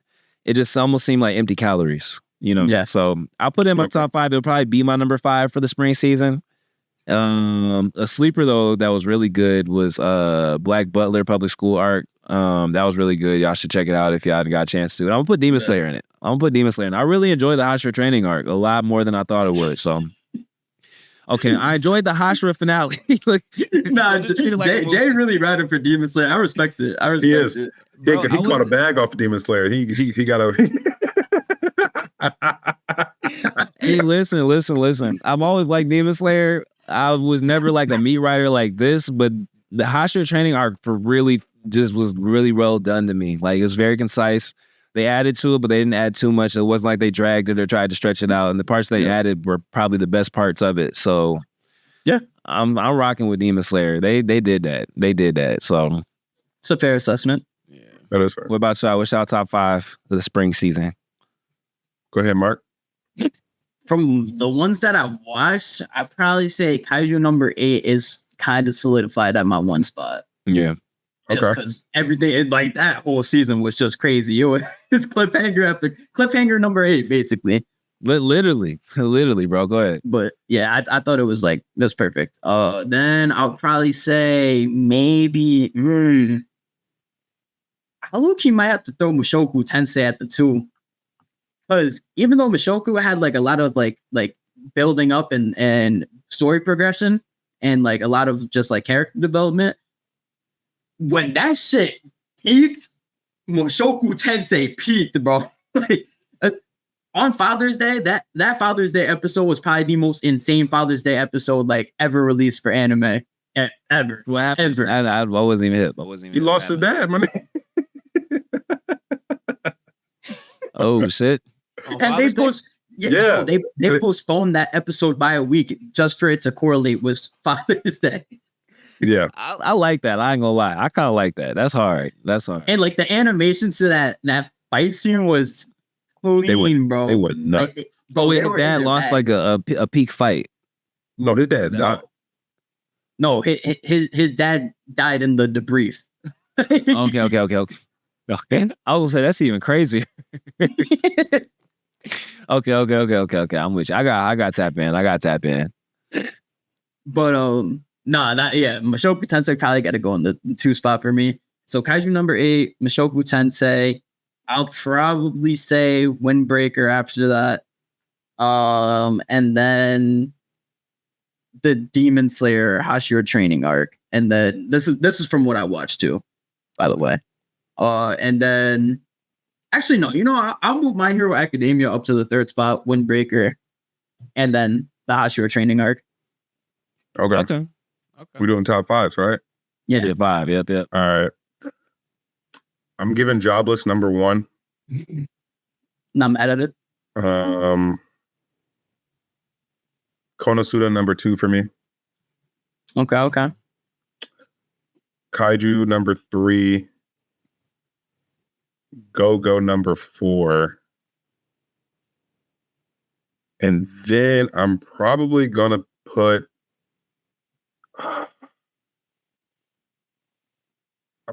Unnamed Memory 5 and then Windbreaker 6. Okay. So Windbreaker gets left off your list. All right. Yeah. I respect it. Y'all wanna know what's crazy? Like, people were saying that the summer season is kind of like a sleep fest, a snooze fest compared to the spring season. But if My Hero can actually does My Hero technically counts as summer, right? Technically, I know it's kind of like because it was May, but if My Hero can actually lock in and capitalize, then I low-key think the summer season will be able to combat the spring season, only because if you think about it, if we're going hit for hit, I'd say that Kaiju number 8 probably had the biggest shock factor, the biggest they were also promoting it like crazy though. Yeah, that's facts. Crunchyroll. It's going crazy on the premieres. That was dope. I really like that actually too. But, it's like that. It would just have to combat Kaiju, because if My Hero could combat Kaiju, or if Bleach would have came out in the summer like it was supposed to, then it would have been like a non-factor. But everything else kind of has like a parallel or something that can combat it. Because if the Elusive Samurai is really as good as it seems, that can combat Windbreaker. Wisteria already looks like it's gonna go crazy. That can combat what else we have on this top 5? Like Konosuba or Mushoku Tensei, and then Tower God. You feel me? Tower God, I trust that. You know what I mean? So honestly, the summer season might be as good, if not better, than the spring season, because you still got One Piece going crazy. We just got Shanks. That's in the summer season, and we're about to get Garp and Aokiji. That's going to be probably better than both Gear 5 Luffy versus Lucci and Shanks versus Kid. So people might have to walk that take back that the summer anime was going to be a snooze fest. We're eating good. We're eating good. Hell yeah. What you thinking, Marcus? Nah, I agree, bro. I agree 100%. And especially when you consider the fact that this spring season or this summer season now is, we weren't supposed, the hype built up around the summer season wasn't nearly as built up for the spring season, because bro, nobody would have predicted that the Elusive Samurai and Wisteria were gonna go this crazy. I mean, I don't even know if people really heard of Wisteria and the Elusive Samurai like that before the animes actually came out. I didn't. Yeah. So these sleeper animes coming up has been big. And then like you said, we have our normal hitters like Tower of God. We got My Hero Academia. We got One Piece, and that's One Piece and My Hero Academia are really about to peaking out. These are supposed to be some of the best episodes coming up for both of those seasons. And Tower of God is just gonna continue to keep getting better and better. So yeah. I'm just mad the Suicide shit fumbled as much as it did. That could have been smooth, bro. That shit ass. I mean, it was episode 2, right? Am I tripping? No, I think it was 3. There was 3. They released the first 3 as a sneak peek, a couple weeks in advance. Oh, you think it's not gonna, there's no redemption? Bro, I normally give shit 3 episodes. I gave that shit, I watched all 3 in a row. And that shit was okay. Y'all know what's crazy? DC literally, they're kind of claim to fame as far as their animated shit as their animation. So like that's kind of odd for them to fumble. Usually, like I guess maybe it's more the movies they do better with, but still their shows have been straight. Like Young Justice. But I don't know if this is like a collaborative thing. I think that actual like studio is taking it over, is doing it. Yeah, it's with Studio that's doing it. It's the same studio that did Attack on Titan. Yeah. First time around. Okay. Yeah, seasons 1 through 3. I mean, there has been a lot of DC collab misses. Y'all ever see the Batman when he went to Japan? Yeah, that shit was ass. That shit. Bro, I ain't never seen. Those are the worst character designs I've ever seen in my entire life. Oh my god, that shit. Whoever they need to whoever designed that shit. I'm not gonna lie to you. They need to him and then at the same time. Set them on. Now that's crazy. That's taking isn't it? They need maybe not burn them. You've been watching too much. We need to clip this part out. We might edit that part out. We might edit it. Here, 125. Leave a little note. Look. Oh, what was I gonna say? But that shit was ads. Did y'all see Damian Wayne's character design? Bro, yeah, no, that was about that shit, bro. Everything. Yeah, honestly, it's just like, especially with these newer animes too, like last season kind of built up so much for like all these newer animes like Kaiju number 8. Like we're expecting big things from all these like new animes coming out, and like if you're gonna drop some shit like that where you bait us with the first episode and then like from there it's just kind of mid, then I don't know, that's like a good way to lose all your viewership. Oh yeah, they lost me. That's facts. Speaking about those newer animes though, like kind of trying to climb up to Kaiju number 8's peak. Hey, the newer shonens that are coming out pretty soon. We got Dandadan, Sakamoto Days, and Gatchiakuta.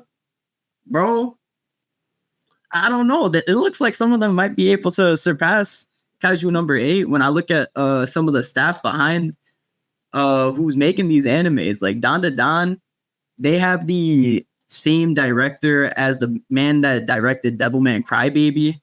They got the same key animator, or no, the writer, the composer, as the Attack on Titan, Jujutsu Kaisen, Mob Psycho series. Like for Dandadan?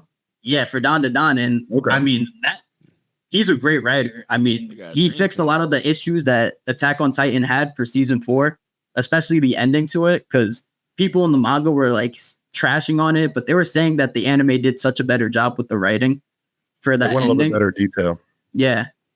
And then the music too. Like the music is supposed to be composed by the same people that was composing Chainsaw Man. That's crazy. Chainsaw Man, and bro, the introduction is supposed to be by the same artist that did the music for Mashl's season 2's opening. That was a bop. That was a bop. So you got the Chainsaw Man composer, or the Chainsaw Man music composer mixed with the Creepy Nuts artist. Like that's about to be a banger. Yeah, I can't wait for that.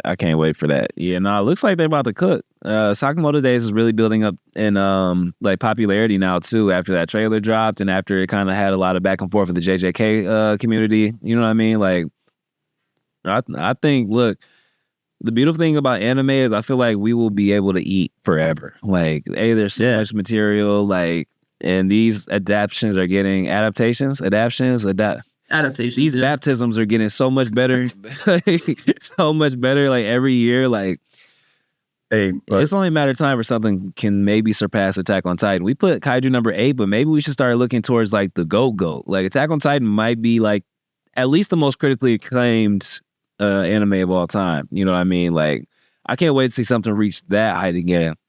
I kind of wonder sometimes if JJK could, only because of how much hype just the manga gets. You know what I mean? Y'all don't think so? Think so? JJK's story Because you gotta think about it from this perspective too. Like, what makes Attack on Titan great isn't the animation. What makes Attack on Titan great is the story and premise behind Attack on Titan is probably like the most unique story and premise like we probably ever received in a shonen.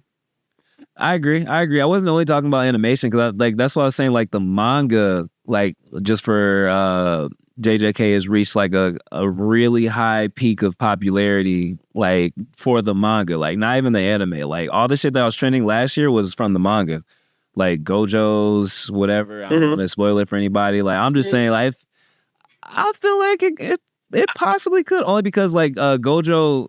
If we even just kind of base it on Gojo's popularity alone, you know what I mean? Like, if they can kind of piggyback some of the stuff that, like, some of the things that really worked with the manga into the anime, I feel like it could get close. It could get close. You know what I mean? Like, maybe because the story is really good too. Right now, it's kind of like what's going on in the story, but like the story of JJK is actually really crazy. It's kind of dark. You know what I mean? Like, it's actually kind of it kind of got to a point to where it's very unique in its own way. It's not like the most unique. I will say Attack on Titan is very unique in this presentation, but like JJK does a lot of unique things. So like it's kind of like poetic in a lot of ways. I think depending on how the manga ends, it could possibly have not. I don't know if it'll pass Attack on Titan's popularity, but I do think we could see something very close to it. Because I don't think the Attack on Titan manga was ever as popular as. Okay, no, I mean, I say that. Let me relax. We've seen peaks in JJK's popularity that I'm not sure we saw in Attack on Titan's manga before seasons like 3 and 4. You know what I mean? Like, it's only season 2 in the anime for JJK. It's possible. Like, it's not. Nah, bro. Let me go, Mark. So, when you're comparing the Attack on Titan story to JJK's story, that's like comparing LeBron to like Paul George. LeBron is like the greatest of all time. Paul George is really good and serviceable, and he could get you some numbers. But he ain't a 4-time MVP. He ain't the all-time leading scorer. He's not the GOAT. He's good, but he's just not up there. There's levels. So I don't think JJK's story can get up to that point. But we're already about to be finished. Facts. Popularity isn't necessarily based on the better story, though. Like, there's a lot of things that go into popularity that are outside of how good the story is, for one. But also, you got to kind of think about this in the lens of if we were watching season 2 of Attack on Titan and the manga was still running, we're not sure how it's going to end. Like, we're not like kind of like looking at it post after it's had like some of the greatest episodes, the movies of all time, you know what I mean? And then also the popularity going back into the manga after the anime drops. Like, we're only on season 2 of JJK. We just got through Shibuya. We haven't gotten to the Culling Games. We haven't gotten to the Shinjuku confrontation or whatever arc. Gojo versus Sukuna versus everybody. Yuta, bro, imagine like, okay, Gojo dying. Spoiler alert for anybody that's made it this far in the video. Imagine the Gojo versus Sukuna, how big that fight is going to be. You know what I mean? Because I will say, like, Attack on Titan is a better story, but JJK has way bigger fights. So imagine how big that's going to be. Then Gojo dies. Imagine just how big when Gojo dies comes. There's going to be a little bit of a lull when they're jumping Sukuna. I think the animation will be able to carry that in the anime, so it won't feel like as much of a lull as it did during reading the manga.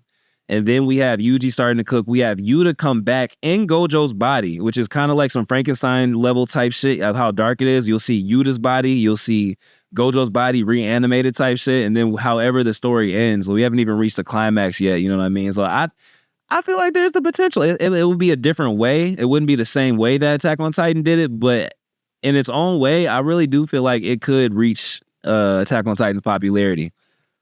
Yeah, but if we're talking about popularity, then Attack on Titan isn't even like the most popular. It would be Demon Slayer. Demon Slayer is way more popular than all the Demon Slayer. Then.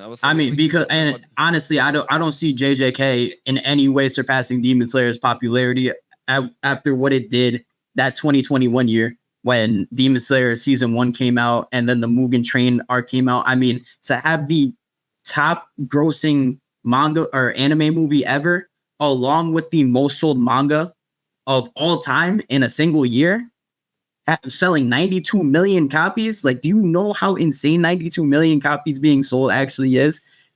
In a digital age, One Piece was second that year. And they sold 7 million copies. Sheesh. That's how crazy 92 million copies was for Demon Slayer. It literally put Demon Slayer in the top 10 best-selling mangas of all time, above Bleach. So, like, sorry to cut you off. Was the manga still ongoing at the time, or was it done at that point? The manga was still ongoing on that time. I think it was like reaching its conclusion. That's not going to happen for JJK. I think it'll probably conclude before. Because I think in order for that to even be a possibility, Gojo versus Sukuna, the fight would have to be being animated while the finale of JJK is releasing in the manga. And I don't think that's going to happen. So I agree with you. On that. That would be the only way you could get that. Like, that would be if we got Gojo versus Sukuna on screen at the same time we're seeing Yuji surpass Gojo in the manga doing all this crazy shit, you know what I mean? Like, I think that would be the only way it could even come close to what you just explained. I could agree with that. That ain't happening. So unless Gege is lying, because it could. You never know though, because Gege is like sick. Gege is sick, so a lot of the JJK stuff has been kind of postponed. Yeah. I really hope it doesn't end soon. I really want them to not, because it feels more rushed to me than dragged out if they kind of start to end it this year. Yeah. You know what I mean? Like, I just feel like they've laid the groundwork for so much stuff. And for them to, at this point, we're halfway through the year. There's we're 7 months. So there's 6 months, 6.5, 5.5 months left. If it's a weekly, bi-weekly, because they've been taking a lot more breaks than usual, that's like 10 chapters? Almost maybe 15, maybe 20 chapters, if my math is right, something like that. I can't picture it ending in 20 chapters, Yeah. If it does, then I might be mad at the end, to be honest. So, I'm hoping it can kind of make it to, I guess it probably wouldn't make it to Gojo vs. Sukuna, because there's no way they're going to be able to get through the culling games in one season. And I assume they're doing about one season every 2 years, so it'll be 4 years. I don't think the manga's going to last that long. Yeah. So I agree with you. You're probably right. It's not going to, but I still think you maybe get close to Attack on Titan. It's not going to get close to Demon Slayer unless they start making movies. That's fair. Because that was a big part of it too. The movie releases, then the anime releases, and then the manga still airing at the same time. That's hard to beat. Uh-huh. Even for Demon Mid. Look, man called it Demon Mid and was hyping up the 4th season.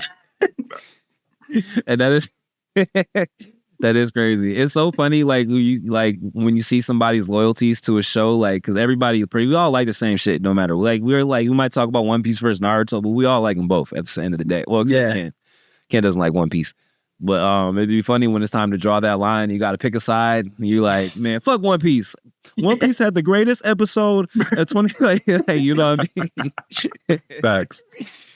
Hey, that's how it be. That's how it be, though.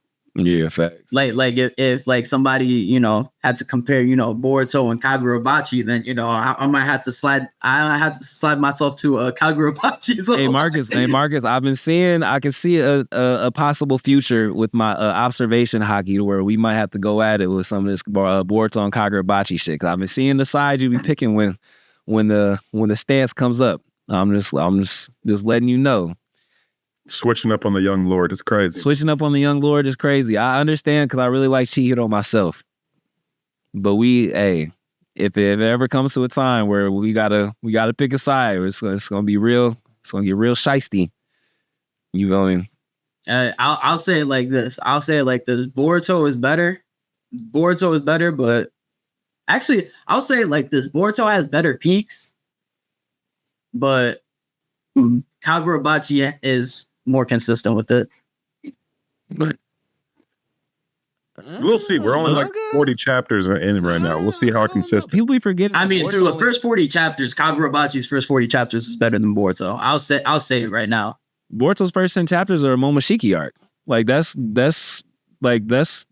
people be mixing up the anime and the manga. The Boruto manga is only like 80 chapters. Like, yeah, but then you get the Momoshiki arc, but then you also get that the Sarada arc, and then I believe after that you get the AO arc or the Ao arc, Yeah, that gas. And then that goes right into the it's good. The Kara arc. Good. The car arc, But honestly, gas. I don't think Code arc, gas. Code arc doesn't happen until after I'm sorry, chapter like 60. Barry on mode Naruto. That happens chapter 50. That happened chapter 50. So then it's the Kara arc. This car arc, gas. Wait, That Jigen versus that happened after chapter 40.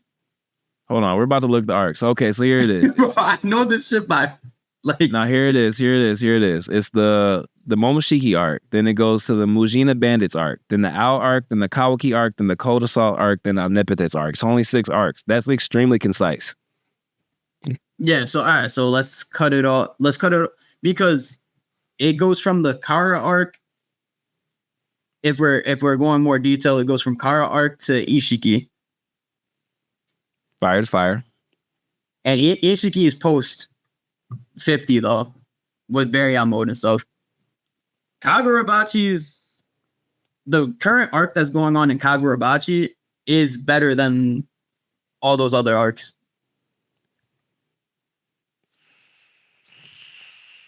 The current arc in Kagurabachi, I think, is better than all those arcs. I genuinely haven't been this excited going week to week on an arc or on chapters like this in a minute. Okay. Because I like the character development we're getting with the Curry. I like the whole explanation with how we're getting more details about the Sazanami family. Then we're getting more details about the Raikuzaichi, the Shinoichi, not the Raikuzaichi, the Shinoichi Blade right now is going insane. We just got introduced to that shit. We haven't even reached the peak to this arc yet, and this shit has already been fire as it is.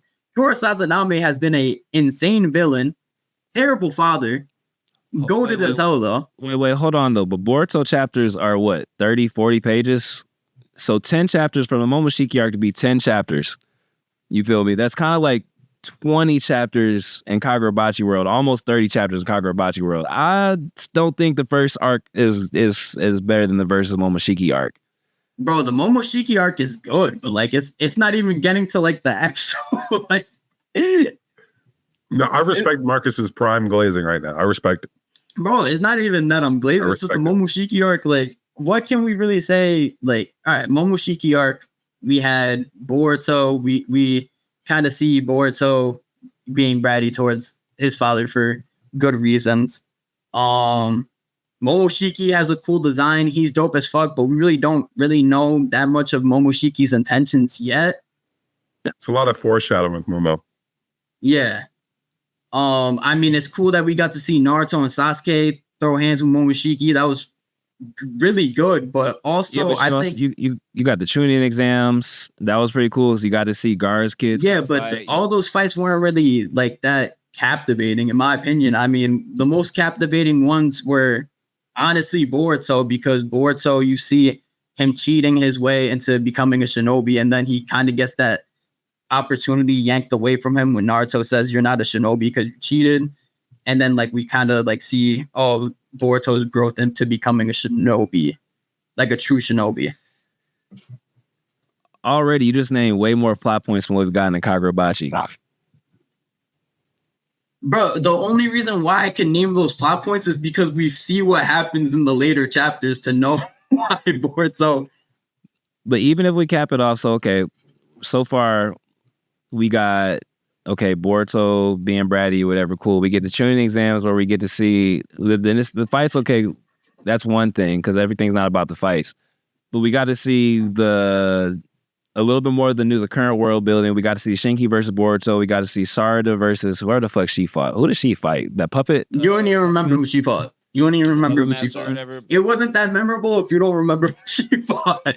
This was like 7 years ago though, too, at the same time. We're like, this is, you know what I mean? And then we got to see the 5 Kage fight, Momoshiki and Kenshiki for a second. Then we got to see Naruto versus Sasuke. We got to see Sasuke explore the Otsutsuki realm during that time.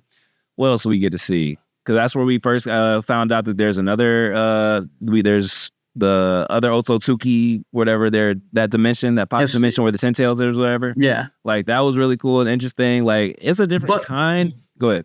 You see what you're naming points that get interesting because we find out what they are later on in the story.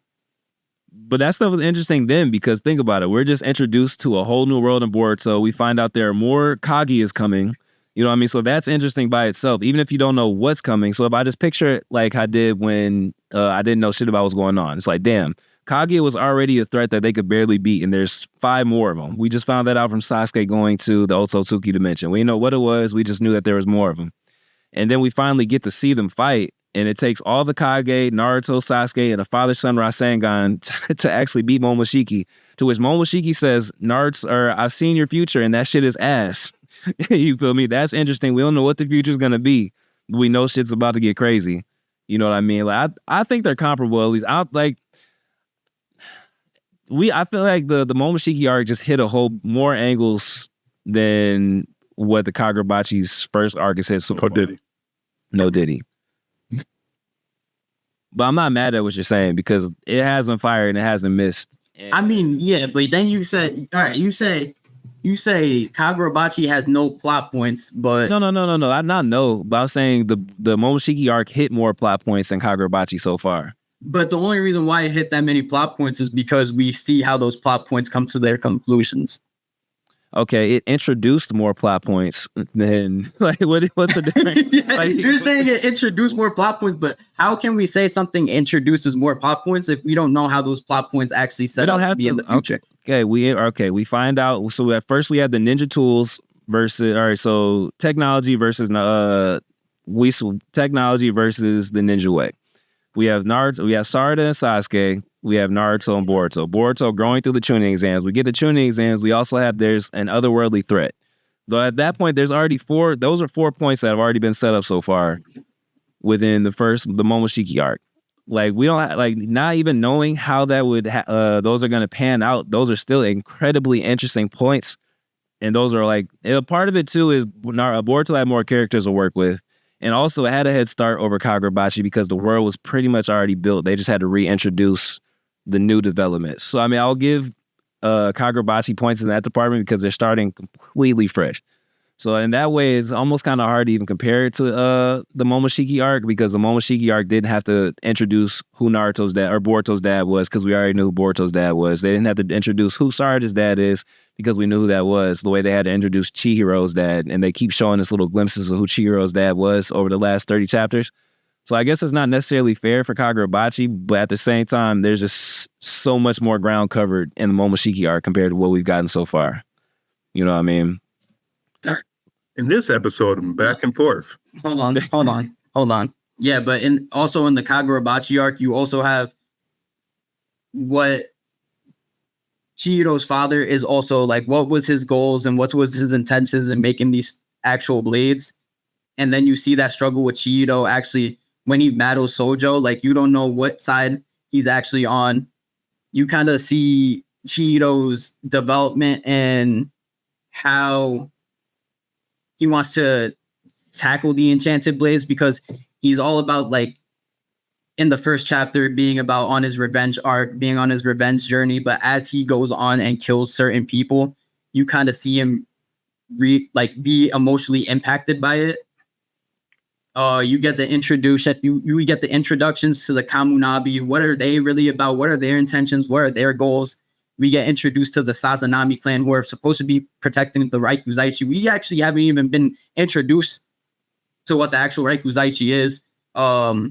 We get sorcerers we get introduced to these sorcerers that took out Chihiro.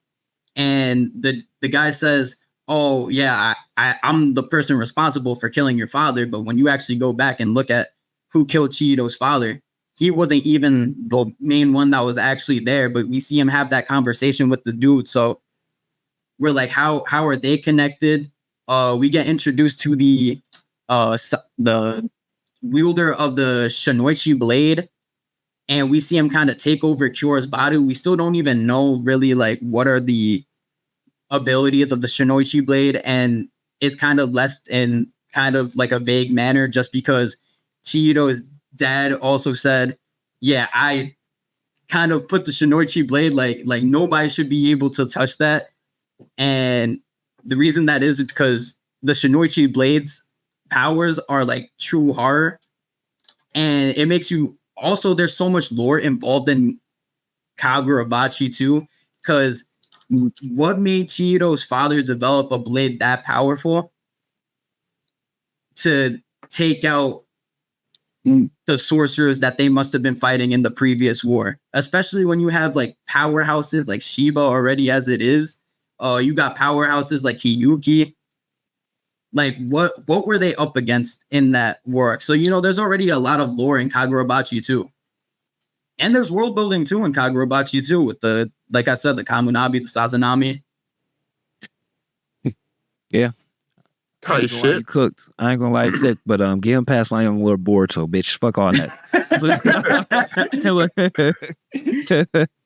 Nah, I'll play it. Nah, bro, I'm not mad at it. I'm not mad at it at all. We can go back and forth about it, but at the end of the day, Kagurabachi is fucking. That is the first manga since maybe JJK during like either Shibuya or during the Shinjuku encounter. What is it called? The Shinjuku Showdown. Showdown. It's that I was literally like just waiting the second that shit like released to check it out. So nah, you that's for real. And if you haven't watched Kagurabachi, you're doing yourself a disservice. It's way better than we even thought the memes. Like we were joking. We not joking. That shit is that shit. They're both gas. They're both gas, and they're both gonna be carrying Shonen Jump for a minute. They need to, because Shonen don't got that many titles coming out to be carrying. Kaiju number 8 is only 100 chapters in. Kaiju number 8 is probably the best out of every. Kaiju number 8 is about to end in terms of the manga. Yeah, but then they have Shoshiro. You got Levi. Captain Hoshi. Like, yeah, we got Levi 2.0. He has a whole spinoff. They have the B-side or whatever Kaiju manga. I think they can squeeze Kaiju manga for everything it's worth. There's enough there. What else is there? I guess you're right. Everything's kind of coming to an end until we get JJK Shippuden, where they have to actually defeat Sukuna this time because they didn't defeat him. I feel like that's going to happen, G. I feel like that shit. We get the My Hero Academia Shippuden at some point when Deku is flipping burgers and out of nowhere he accidentally smashes the grill and he's like, "Oh, I still have powers." You feel me? Type shit. Type shit.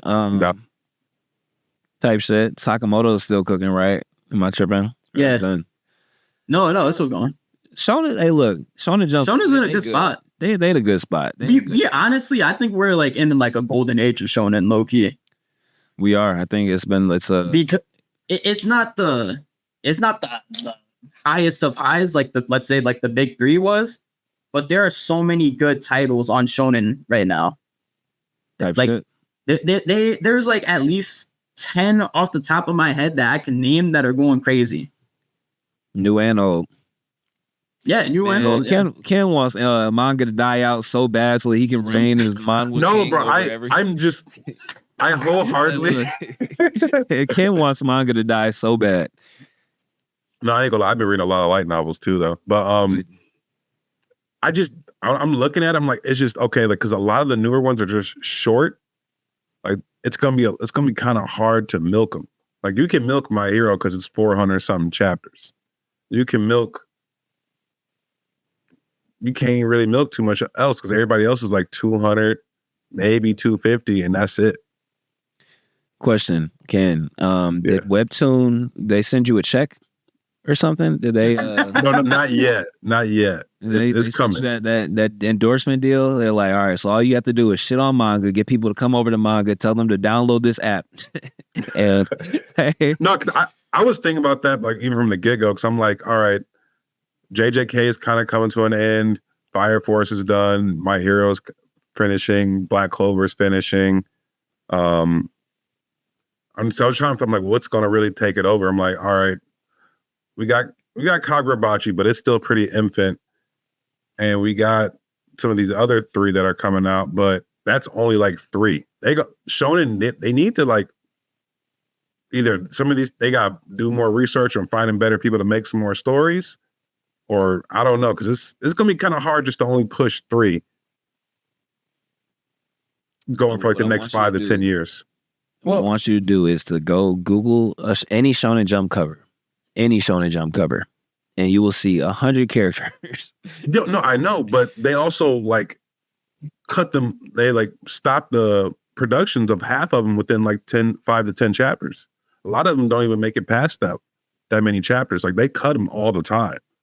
So that's why I'm just starting to see the development of like, again, like the elusive samurais that come up in the world, or the Wisteria, where like both of those are, I'm sure, ongoing. You know what I mean? And like even if they're hits, if they're quick hits, they can make them anytime. You feel me? I mean, no, I'm just talking about the manga in general. I'm not talking about like the anime. I was just talking about the magazine. Like, I know, but what happens is the anime releases, and then like what we saw with the Demon Slayer, the anime releases, and then the popularity of the manga skyrockets, and they feed into each other. And the problem with manhwa is they don't have the same production from manhwa to anime pipeline that's shown in. I wasn't even talking. I wasn't even like trying to say put like a bid. Well, that's the game for them though. That's the game for them though. This is what they do. Like literally, we keep getting swept into new shit just because anime dropped Kaiju number 8. Oh shit! Now I gotta read the manga.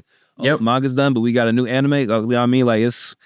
Shonen got a method, a system that's been working since the 80s at this point. So, I mean, and now they're just making shit faster. And they're also, now that I think about it, it makes sense to why they keep making these weak-ass 12-episode seasons, because they can just keep hitting us with it to where they keep pulling our attention back into whatever they're producing. You know what I mean? Like, I can see them going on like that for another 10, 20 years before they have to change the model up.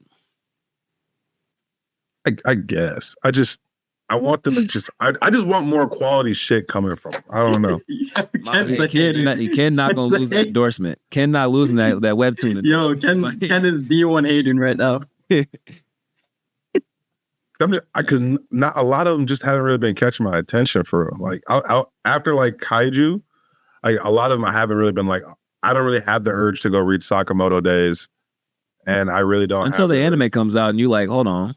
I still probably might not have the urge to read it. I ain't gonna. But at this point, are you hating because you're not even giving it? I'm not even hating. I'm just saying I don't have the urge, and like it's not really like. I don't necessarily have the urge either, but I feel like once the anime comes out and they leave us on that cliffhanger at the end of the first season, I'll be like, dang, I could figure out what's gonna happen next in an hour if I just read, these 10 chapters type shit. Like I mean, we'll see. So you think the shonen is on the way out the door? Shonen's dying off? I think it's still got like 5 to 10 more years. 5 to 10? That's still a long time. JJK will still be airing in 5 to 10. I'm talking about like before we start seeing like a decline in like the quality of stuff that comes out. You sound like y'all ever watched the like the old Joe Budden pod or whatever? Yeah. With the brain when they were like Breakfast Club is gonna fall off. Like they said that like 10 years ago, and Breakfast Club didn't fall off for like and then they started to fall off like 15 years later, and they're like, I told you, like that's gonna be Ken. Like it's Shonda gonna fall off in 30 years and he'd be like, I told y'all they was falling off. No, that's facts. We have like a lot of stuff, but I think we're almost at the 2-hour mark. Bro, so I'm potted out. I ain't gonna lie, I need to take a walk in. Y'all just want to do the anime episode of the week and manga chapter of the week? Yeah, we could do that. Oh. Said no.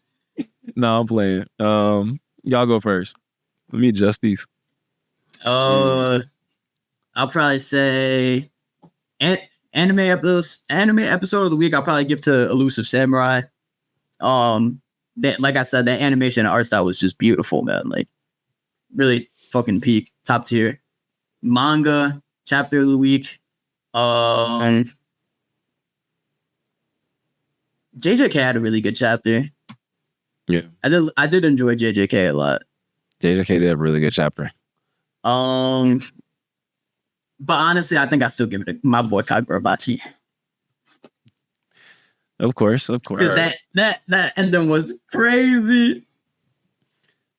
I need to get these endorsements like y'all got to be getting paid by these niggas. There's you about to be sick after what I say. What you about to say? All right, so anime episode of the week, I'm probably leaning towards Elusive Samurai for sure. Same things that Marcus said, but I haven't been talking about the most recent chapters of Tower of God, but in the most recent chapter, we find out like who Bomb's like dad is. Like they actually show us like what he was doing back in the time, like when they're in like the ancient times and shit. And that nigga is tough. Like, I ain't gonna lie. Like, he looks like Bomb does right now, but the nigga is just yoked. Like, the nigga is, I ain't gonna lie, that shit is crazy. That nigga putting in work. Okay. So Tower of God is your manga chapter of the week? Tower of God, chapter 79. Chapter 631 or 2, something like that. Yeah. Okay. Let's see. Anime episode of the week. I'll probably have to give it to Wisteria. I'm not gonna lie. I really be liking the magic shit. I grew up reading like all like the magical books. Like, I don't know if you ever read like the Aragon books or like Septimus Heat. I kind of throw like the Lightning Thief books in there, type shit. So I really like the magical whatever. So that's really cool. I'll go with that one. That really good fight scenes. Y'all know I'm a fight hoe. If it's a good fight, I'm there. Which is the only reason I stuck with Windbreaker so long. And then manga chapter of the week. Does that have to be a new chapter? Or could it just be something we read? I don't care. No, you're not. Yeah, you can. I was at that. I started tapping into the Kaiju number 8 books or chapters. Wow. And I really like I read chapter 40, I think it was. And it was really cool because we got to see a little bit of Captain Narumi. I promise y'all, whatever you expect him to be like, he is nothing like. I know y'all, like, we saw him at the end of the first season. No, I've read past that point. Oh, you did? Okay. Oh, so you know, he was nothing like I expected. Because, like, they showed, like, what he actually looks like in the manga. He technically doesn't even look like that most of the time. Like, he only looks like that when he's serious. When he's not serious, bro is basically like, I think I said this in one of the videos I made. He's basically like a streamer who hasn't left his basement in, like, 2 months type shit. That's what until it's time to fight a kaiju. He's But anyway, that was really cool. I like the kaiju manga so far. It's pretty decent. Kagurabachi was way more lit, but I really enjoy watching or reading the book. The manga. So, manga, yeah. I heard really good things about Kaiju number 8's manga. So it's cool. No, it's fire. It's tough. Yeah. All right. When I start stuttering, that's how y'all know I'm running out of pod energy. Yeah, now we burning the fuck out. Oh my god. And we gotta edit this bitch. So unless y'all got anything else, we can close this out. If you made this far through 2 hours and 2 minutes, that is crazy. We out here cooking. Thank you for watching. Make sure you hit subscribe. It's on the bottom somewhere. You might as well hit like and drop some comments too. Run us up. We're really about to start taking this serious, so we're trying to get to the next level. Y'all might as well come with us while we're still at ground zero is what it feels like. Again, my name is Jay Riddle. We got my boy Marcus, King of Yelling, and King Kaizen, the Mamba Man himself. We'll be back next week, same time, same place. I hope y'all don't forget to subscribe. Oh yeah, and subscribe to the channel. Subscribe to the channel. Subscribe to the fucking channel. Subscribe to the channel. All right, peace. Peace. Peace.